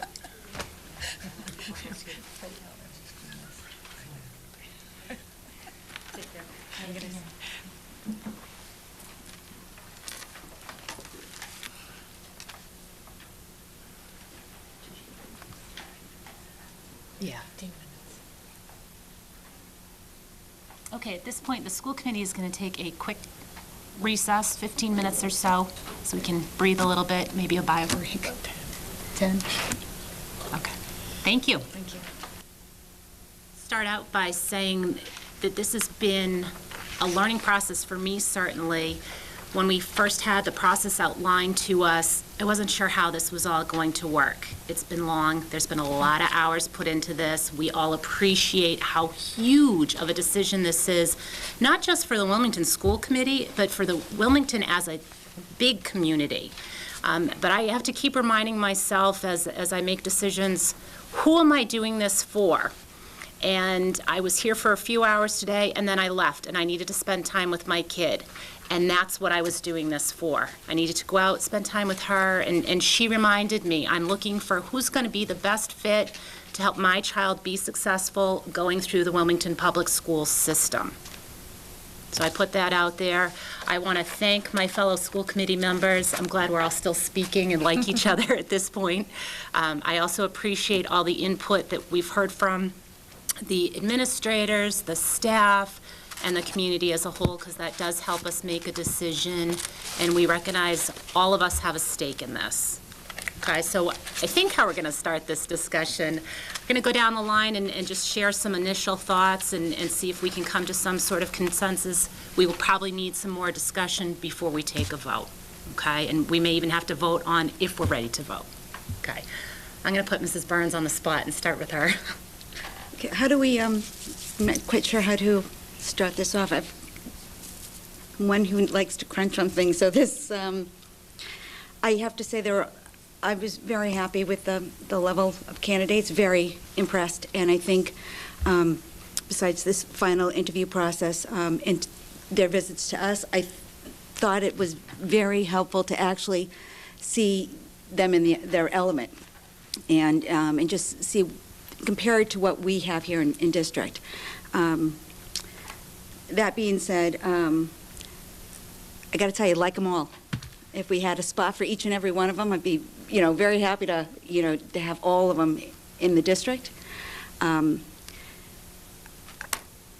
I have to say, because it's been so difficult, I've gone back to the responses from the focus group, the question, the survey results that we initially did, and trying to base which candidate falls into the genre of what the stakeholders all involved feel are the most important, the top 10.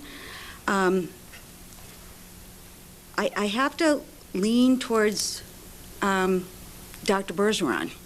And the reason is I think primarily, just generally speaking, there's less of a learning curve.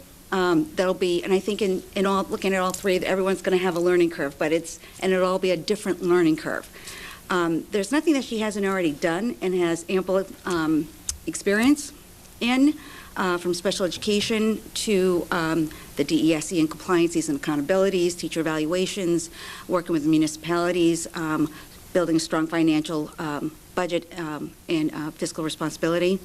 I also like the idea that that she's also looking as the variety of diverse resources that are not just state-based, especially in the grant writing piece. I think as any school district, I think we have to get creative, and we can only rely so much on our, the town to help us and the PTOs. But I think we can't put all of our funding relying on those services, especially the technology piece. I think I'm not a believer that I think you need to be a teacher to take on this role, but I do feel I think it helps, and I think that just kind of adds to what I've seen from a variety of colleagues. And I'll be honest with you. I'm a mush, when I see, staff members crying, just thinking that they could be leaving. I think for such a district as Lawrence, and the difficult time that they've persevered through, and she's the beacon who got them, the whole district, and through that process, it speaks a lot about her leadership and her ability to foster, not only be a life's learner, but also being an educator in the sense of mentoring and creating stronger leaders out of her leadership team, as well as creating new leaders. And I think that's what our district needs as well. I think we have some very strong leaders, but I think someone who can foster that and make them become even better leaders is something that I think is a great strength and an overall. It will create a long-lasting overall effect for years to come, and building those new leaders within our district. Seeing teachers go through the administration, up to administration, being able to collaborate in that capacity is another huge strength that I think. In hearing from some of the staff, the teaching staff, and today too, I think, I just think she has a knack. I know I spoke to Mayor Rivera this evening, as well as Captain Driscoll from the Lawrence Police, and very impressed with a lot of the broken ties that she was able to mend in that, and that's impressive. I think in hearing her speak, though, too, I know a lot goes towards the quality of student achievement and the differentiated learning approach in general, not just for special needs kids, but in general. I think fostering, looking at outside universities and other programs so kids can earn their college credits while they're still in high school. I know my sister, back in the 80s, did the same thing. She was one of those higher achievers, and she took a couple college courses while she was in high school that she put forth, to her college applications. I do think that she has a different leadership rhythm than the other candidates. I very much like Mary DeLay, strong leadership, very passionate, energetic. I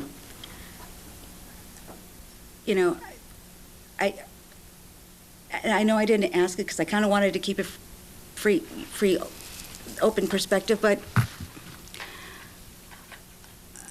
I think she's well knowledgeable, generally speaking, in every aspect of what the district needs. I think I would like to see something with a little more root, and I'd like to see someone just jump right in to where Joanne is leaving off in this district, and there's going to be a learning curve. Can she?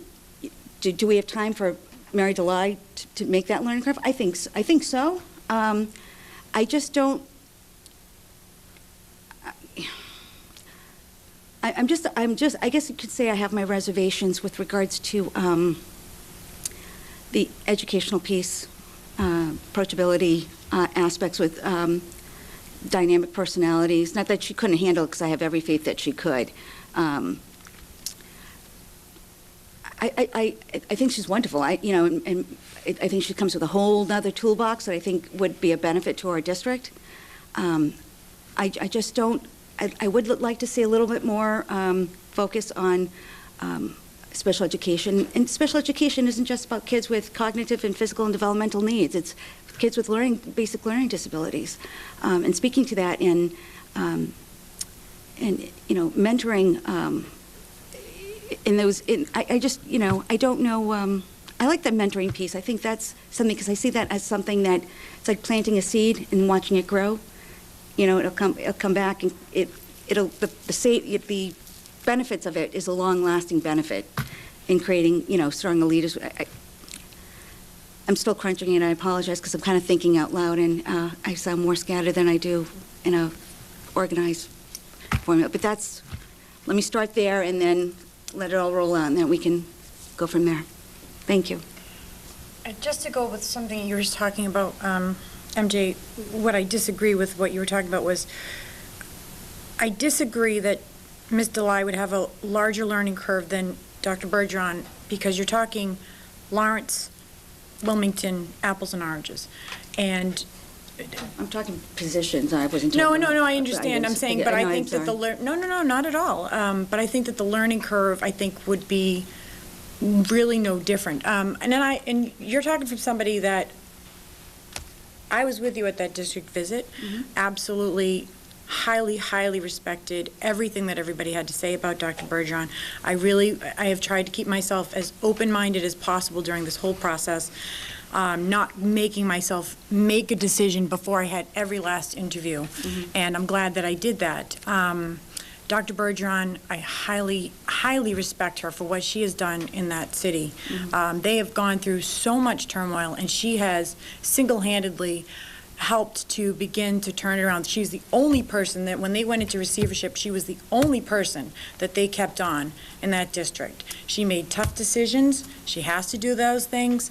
And she literally, unreservedly, when she was called in as the interim superintendent, got a standing, 10-minute standing ovation from the entire district, because that's how much they revere her and love her. And I really want to say love, because that's kind of what I was experiencing there. There's a lot of love going on here. But that being said, at the end of the day, Miss DeLay, I feel, can be that leader for us. I feel that, I'm going to give you a really funny example here. Rachel Ray is no chef, but she's a great cook, okay? So I don't feel, from what I saw tonight and what I saw when I spoke to her today and with her resume, yes, I think it's in the back of a lot of people's minds that there is no classroom experience, but I think that she has the tools to surround herself with the people that will allow her to do the job that she needs to do and be that leader for those people to allow them to do their jobs the best they can. And I think that Reading is more aligned with where Wilmington wants to go. Reading is a great school district. I think Wilmington is a great school district. I think we have room to improve. I think she's that person who could do that for us. She's got that budgetary experience, which I know Paul is thrilled about. And as does Dr. Bergeron also. I mean, she basically was an encyclopedia also. But again, I think at the end of the day, for me, and I loved, and Mr. LaCava was wonderful too. I think that that would be way too much of a learning curve. If there was another position, like you were saying, for him, I think it would be spectacular to grab him up, but I don't think he is that right fit. Dr. Bergeron, she's so used to taking those schools that are having the troubles, but can she take a school that's doing well, relatively well, and make that excel? That's what I want for my kids, and that's what I want for this school district. In addition, I am concerned about, I want somebody that I feel is going to come in here and stay. We don't want to have to be doing this. And again, I could be wrong. Anything could happen, but I think we have more of a chance with Ms. DeLay that she is here to stay than Dr. Bergeron, who, is towards the end of her career. So, and that is in the back of my mind also. But at the end of the day, I feel that what I take out of everything is, from what I got from, and this has been a really difficult decision, but she's got the leadership skills that it will take to lead the team that she will create, or, and what we have, to do what we need to do for the school system. Oh boy, now it's my turn, huh? Sorry. That's okay. All right, I'm going to echo some of what both of you have said. I have been trying to keep an open mind through this whole process. It's hard because we've had a lot influencing us, or we've heard a lot of information. It's been a huge information gathering session. We did site visits. We didn't all go on those site visits, but when we got together and talked about the site visits, I heard wonderful things about all three of these candidates. And so I sat there and took the one that I did, and I went to Reading. At the end of the day, I was like, wow, she's fabulous. She's going to be great. But I hadn't met the other two candidates yet, so I needed to think about it some more. Dr. Bergeron came to us on Tuesday, and I said, wow, this woman's great. She was the one who kind of took charge, and I felt confident that she's going to be a great leader. She's been there, done that, seen everything that we could possibly throw at her. She was warm and approachable, felt very comfortable walking around to the school. So I said, geez, that looks pretty good to us. Met Mr. LaCava yesterday. I really can't say anything wrong about him either. When I was doing the tours of the buildings yesterday with him, I loved how he got down on the floor with the kids. It almost brought tears to my eyes to see how he really just wanted to be in with the kids, and it was genuine. He wasn't putting on a show for us. He really wanted to get down there and really be with the kids. That was what it was all about for him. And then I thought he did a great job last night. He answered some questions that I wasn't sure how he would do, but I thought he did a great job. And then tonight, and I spent all day with Mary DeLay today. I think I took the little break that I told you about. And some of the concerns that I had with her, right away, I looked at her resume and said, she's never been a teacher. What? how is this going to work for us? I think she addressed it tonight. And I know that she addressed it with the teachers when we were visiting her in Reading. And I apologize, I feel like I'm jumping around a little bit, but free-form thoughts here. When we went to Reading, we asked that of every group that we met with. It's the elephant in the room. She's never been a teacher. Not one person that we spoke to cared. They said, this doesn't matter with her. I spoke to the superintendent that she works for, and again, I said, I know my community's going to ask and question, why are we considering this person if she hasn't been a teacher? And he said, my folks don't care, why should yours? And the other thing, though, I will say is over the course of our discussion with her, we asked for examples of how have you taught? Has she worked with little kids? Well, she's done some things in the classrooms. She's been guest readers, what have you. Has she led a classroom of kids? No, but she gave me examples of how she implemented their Munis system for all their town employees and all their school employees. She taught those people. So it gave me some examples to draw from. I expected her to be professional. I expected her to be well-spoken. It's a superintendent, you expect that of those level of people, and she absolutely was. I think we saw approachability tonight. I think we saw some warmth. I think we saw some sense of humor. I mean, we were laughing up here a little bit. So I think those are some good things to consider. We've talked a little bit about learning curve. She's got some big shoes to fill with Joanne leaving, and we've got so much going on in our district. We've got a new building we've got to get open in a year. I don't think that we can wait for somebody to get up to speed. We want them to get up to speed pretty quickly. Yeah, there's going to be a little bit of a learning curve, and we have to deal with that. But I don't think we can wait 180 days. I want it done in 90 days. I want them ready to go. So right now, if I put them in order, Mary DeLye is my number one. Dr. Bergeron, as much as I love her, I'd have to put her as my number two. And Mr. LaCava, if we were interviewing him for a different job, I'd love to get him in the district, just not this one. So that's my start. So I had the pleasure of spending the day with Mary DeLye in her district, and I went in with some reservations because her having never been a teacher, but I was blown away by the respect and the compliments and all the different stories and experiences that she had. So I came out of that on Friday. That was my only experience with any of the candidates. So she was it for me at that point, but then, I knew I had to hear about everyone else. And then we met Monday morning as a group to talk about all of our experiences in their districts. And MJ and Leslie proceeded to talk about how Mary Lou Bergeron, how great she is and all these great things she did. And I felt like I was hearing the same exact thing that I experienced in Reading with Julie and Peggy. And, it was just amazing. We were using the same adjectives, the same, everything. And Mike LaCava, Manny went to see Mike LaCava, and, honestly, I was hesitant about him because of his lack of experience. But I have to say, I was so pleasantly surprised after last night's interview with him. On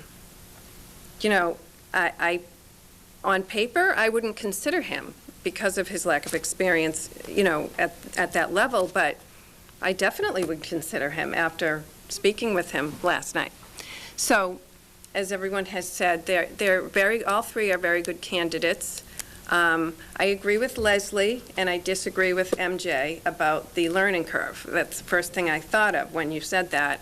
I think because of the similarity in our districts that Mary DeLye would come in and, of course there is a learning curve, but it would be much easier for her to settle into Wilmington because it's so similar to Reading, whereas Dr. Bergeron, to me, Lawrence and and Wilmington are apples and oranges, that there would be a huge learning curve there. As much experience as she has and as many wonderful things as she has done, I don't see the comparison. I mean, she could maybe apply it to Wilmington, but I think Mary's experience, Mary can apply her experience, you know, perfectly to Wilmington. And Reading schools are a great school district, and what? No, I'm sorry, I didn't want to interrupt, you know me, I'm a chronic interrupter. So I have to say at this point, I would choose Mary DeLay with no hesitation. Mm-hmm. Did you want to say something? I was going to say, in this process, because, I mean, even before that, you know how before you go to a place, you kind of start like, you know, what's this going to be like?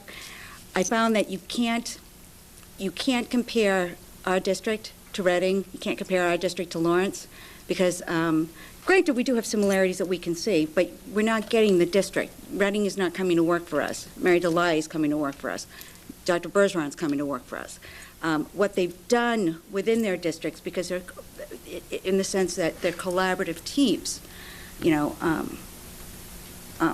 we can go on after the discussion, but I found that that was one thing that I was mistaken in, and let me just clarify, because I'll be the first one to tell you, sometimes I'm not as clear. When I say a learning curve, there's two different learning curves, is what I meant. Not to say that one's going to be longer than the other, per se. That wasn't what I was trying to get at, although, you know, I think what I was trying to say, which it's probably not going to say it right this time either, is that you have one who has executed and done all the steps, and then one who has, to a certain extent. You know what I mean? And that's what I meant by, not to say that, you know, and not to, just go ahead, I'm sorry. Thank you, MJ. Apologize. I know, I'm sorry. So, here we are. We're making the biggest decision that we have to make as members of school committee, and probably the biggest decision we will make as members of the school committee. So we want to talk about the process, right? That's one of the things that when we're getting this started, saying, well, how's the process going to be? And everything we heard was trust the process. Trust the process. And let me tell you something about the process. It's been, it's like Six Flags, right? It's a roller coaster. It's, the last 2 weeks have been crazy, and but we follow the process. And the process works. It really does work. So as I'm sitting here making a decision, I have to look at it in a couple different ways. As a school committee member, as a community member of the community, but more importantly, I have 2 children in the school system. They still have a long way to go in the school system.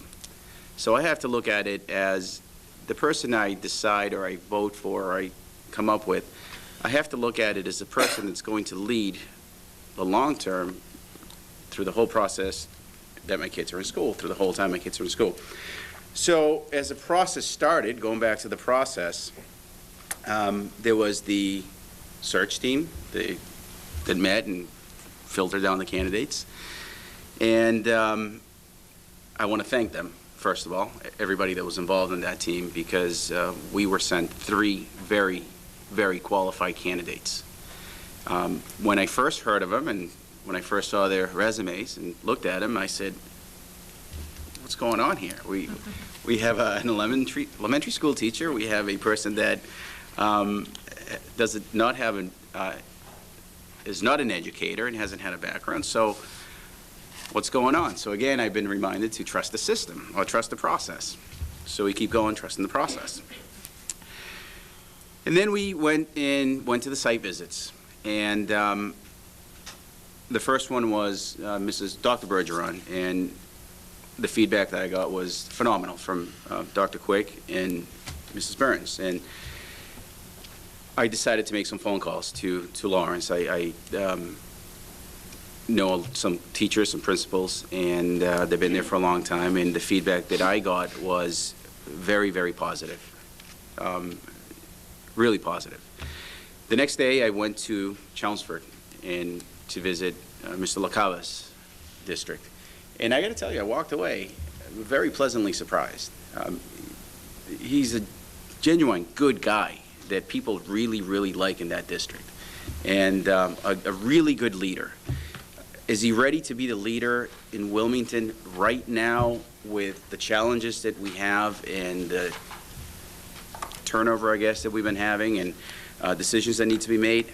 I don't think so, not yet. But I really would hope that whoever comes and becomes our leader would somehow steal him from Chelmsford and bring him here, because the guy's he's wonderful. That's what I can say. So as I trust the process and continue through this process, as of 7 o'clock tonight, I got to tell you,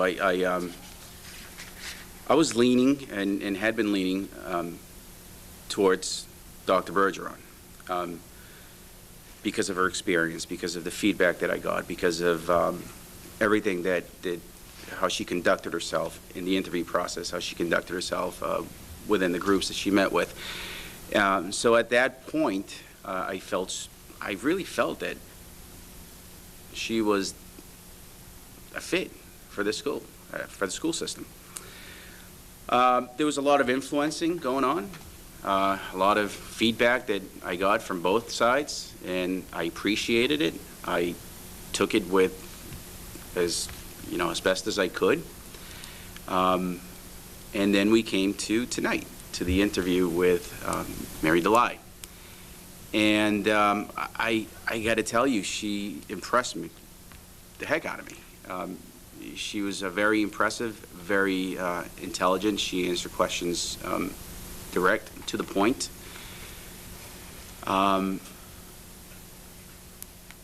She said everything that I wanted to hear, and she answered some questions in a way that really made me feel comfortable as the person that we should bring in. And this is where the roller coaster part comes in. So it's a hard choice. It really is, because there's two really good candidates. Either one can come in and do a really, really good job. Either one of them can and I think all of us can work with either candidate, and I think all of you can work with either candidate. But at the end of this process, I got to say that I'm leaning towards Mary DeLye right now. Okay. So I think I've heard some really close to consensus, really close. So at this point, I'm going to entertain a motion to vote. To vote. State something? Absolutely. We can continue the... Yeah, and we can... I would, because I can't disagree with the views, and I think, like Manny said, very much agree with you, but there's an element that I think, if you can just push me over the edge, that's what I'm asking for. Okay. The aspects that I focused on, well, as you know, the excellent communication skills, the experiments with the development and implementation of curriculum, Dr. Bergeron has that. Yes, both other candidates were involved in that, but they weren't directly, granted, everyone aligned their math curriculum to the Common Core. It was a have to. And granted, I missed my opportunity to ask about the performing arts piece, because it's another piece that I would have, and I'm not as familiar with Reading, but I would like to hear how they, what their focus with the performing arts and fine art piece is in that realm. That's my bad. I just, and guide me through this piece, okay? The building construction facilities management, I don't know about the community relations skills per se. I know they both are out in their own districts and stuff. Understands all aspects of special education. These are some of the, the highlights from the survey. I just want to make sure that we're servicing all our stakeholders at the same time. And I know that that's what your decisions are based on, that aspect as well. I just kind of, I think that's where I'm finding it difficult to kind of let go, is you know what I mean? I know Mary DeLye, and I know she's a very smart lady, you know, give her that, and very astute. I just, as opposed to an general overall, I don't know, I'm just work with me here. Why wouldn't you want somebody who has delved in and knows the increments and is able to say, you know, he knows how it all works out and work collaboratively with those department heads, and be able to mentor in each of those different specialties that they cover. You know what I mean? As opposed to someone who, I mean, generally has her fingers in that, is a part of the collaborative process, which is great, because I think collaboration is key in any district. So I'm just, can you kind of shove me over to the other side? What I feel, and again, you know, we've talked about this before, and I was, you know, so highly respect Dr. Bergeron, especially after our visit. I mean, I have to say that once we did our district visits, I kind of had to take that off the table altogether, because everybody had amazing things to say. I'm like, well, that basically leaves us with nothing, you know, back to square one. One of the things I remember in one of our conversations at the high school, our very first meeting, we talked about technology. And I feel, Peg's going to kill me. Dr. Bergeron and Peg kind of, I feel, are aligned in their feelings about technology. There was something in that was said that made me feel that Dr. Bergeron is, you know, she's dealing with so much more, that I feel that there's that, that, I don't want to say that there's the lack thereof, but I feel that Dr. DeLye, Ms. DeLye, has the innovation, the tools that can, again, and she does. I mean, there is those experiences. Now, granted, again, like I said, Dr. Bergeron, been there, done that. Like she said, there's nothing I haven't seen. Absolutely. I absolutely agree with that. Create a lot, too, so that's why I was no. I look at the needs of... Absolutely. And again, piece in education now, too. That's, you know, this has been a very difficult decision, but I just feel that Ms. DeLye has the innovative ideas. She has the tools to have that leadership around her to do those things that, A, they're already doing in Reading, a lot of. And again, you know, Reading is always, since I've been there, was always a top, you know, very, very well-respected school system. I love the fact that I want those tools. I want those things in Wilmington. Lawrence, unfortunately, does not have those things. And for as much skill as Dr. Bergeron has, I want that, there's that part of me that is saying, I want that, and I want more. And I think we deserve it, and I think Wilmington, and I think she can get that for us. And I think that Dr. Bergeron may, and I'm not saying this is the case, but my thought process is Dr. Bergeron is, I don't want to say she's so used to saving a sinking ship, but I don't know if she's going to help us excel more so than keep us good, maintained. Do you know what I mean? And that's kind of where I tipped my scales, basically.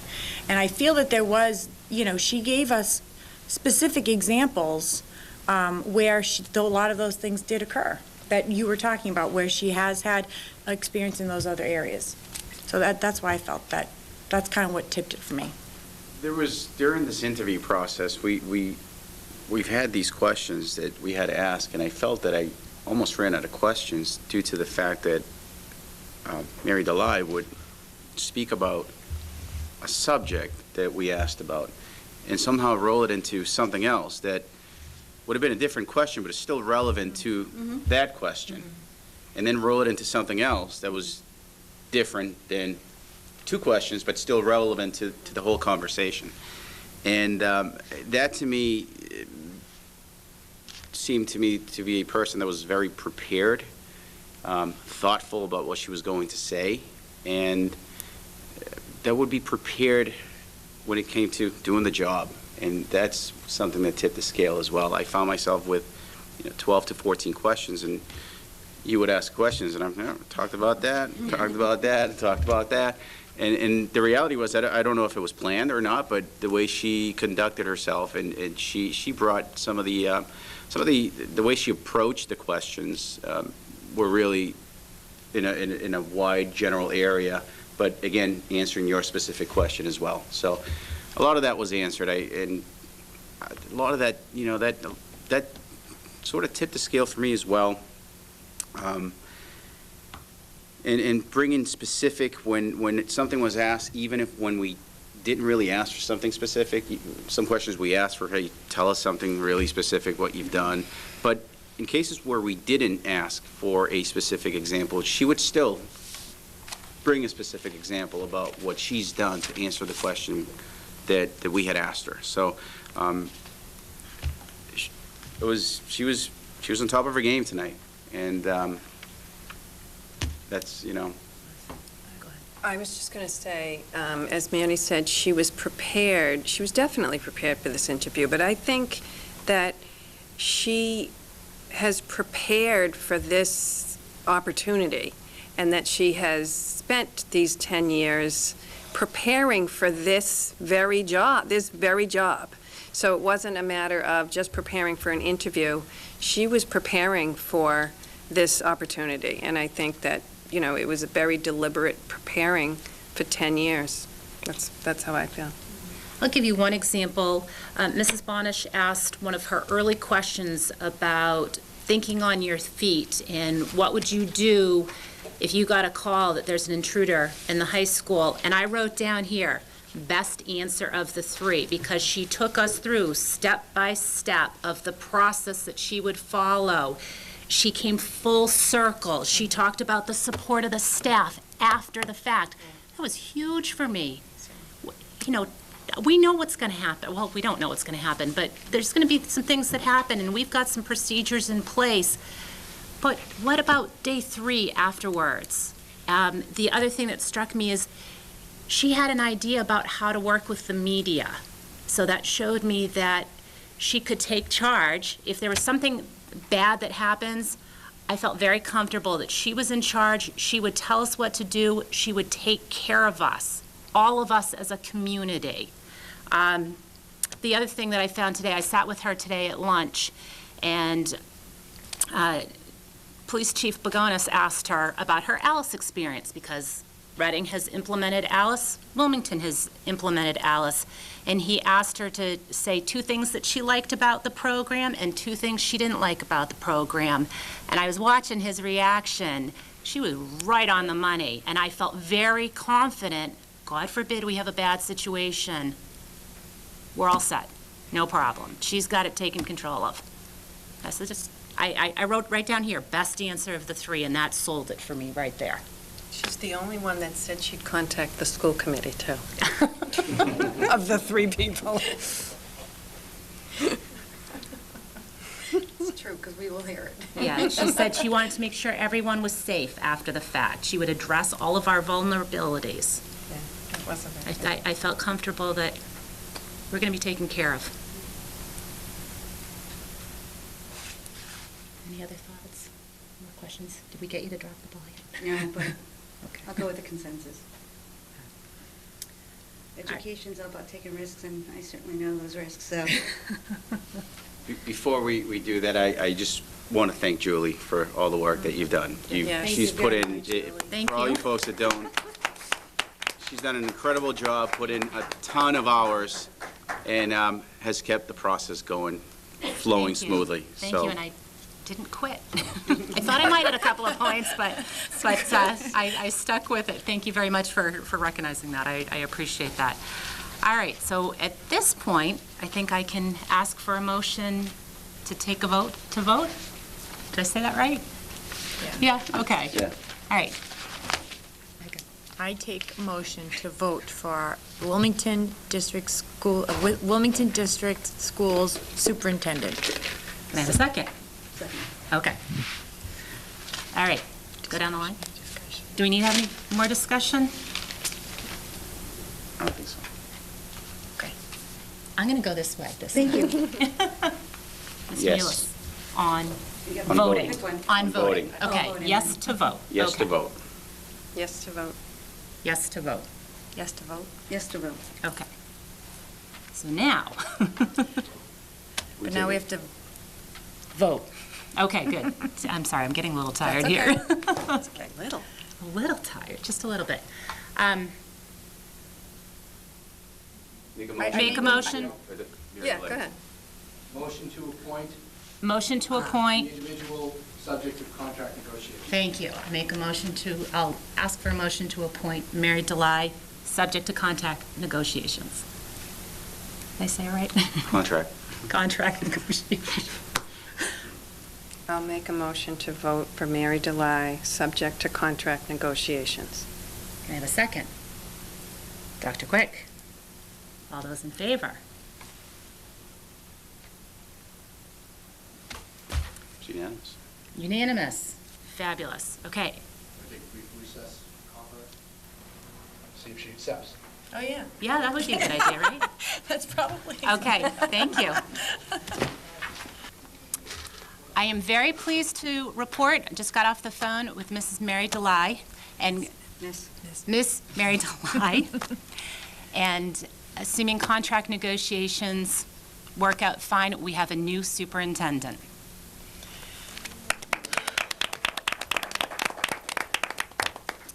And with that, I'll entertain a motion to adjourn. Second, third, all those in favor? Thank you. Okay, great.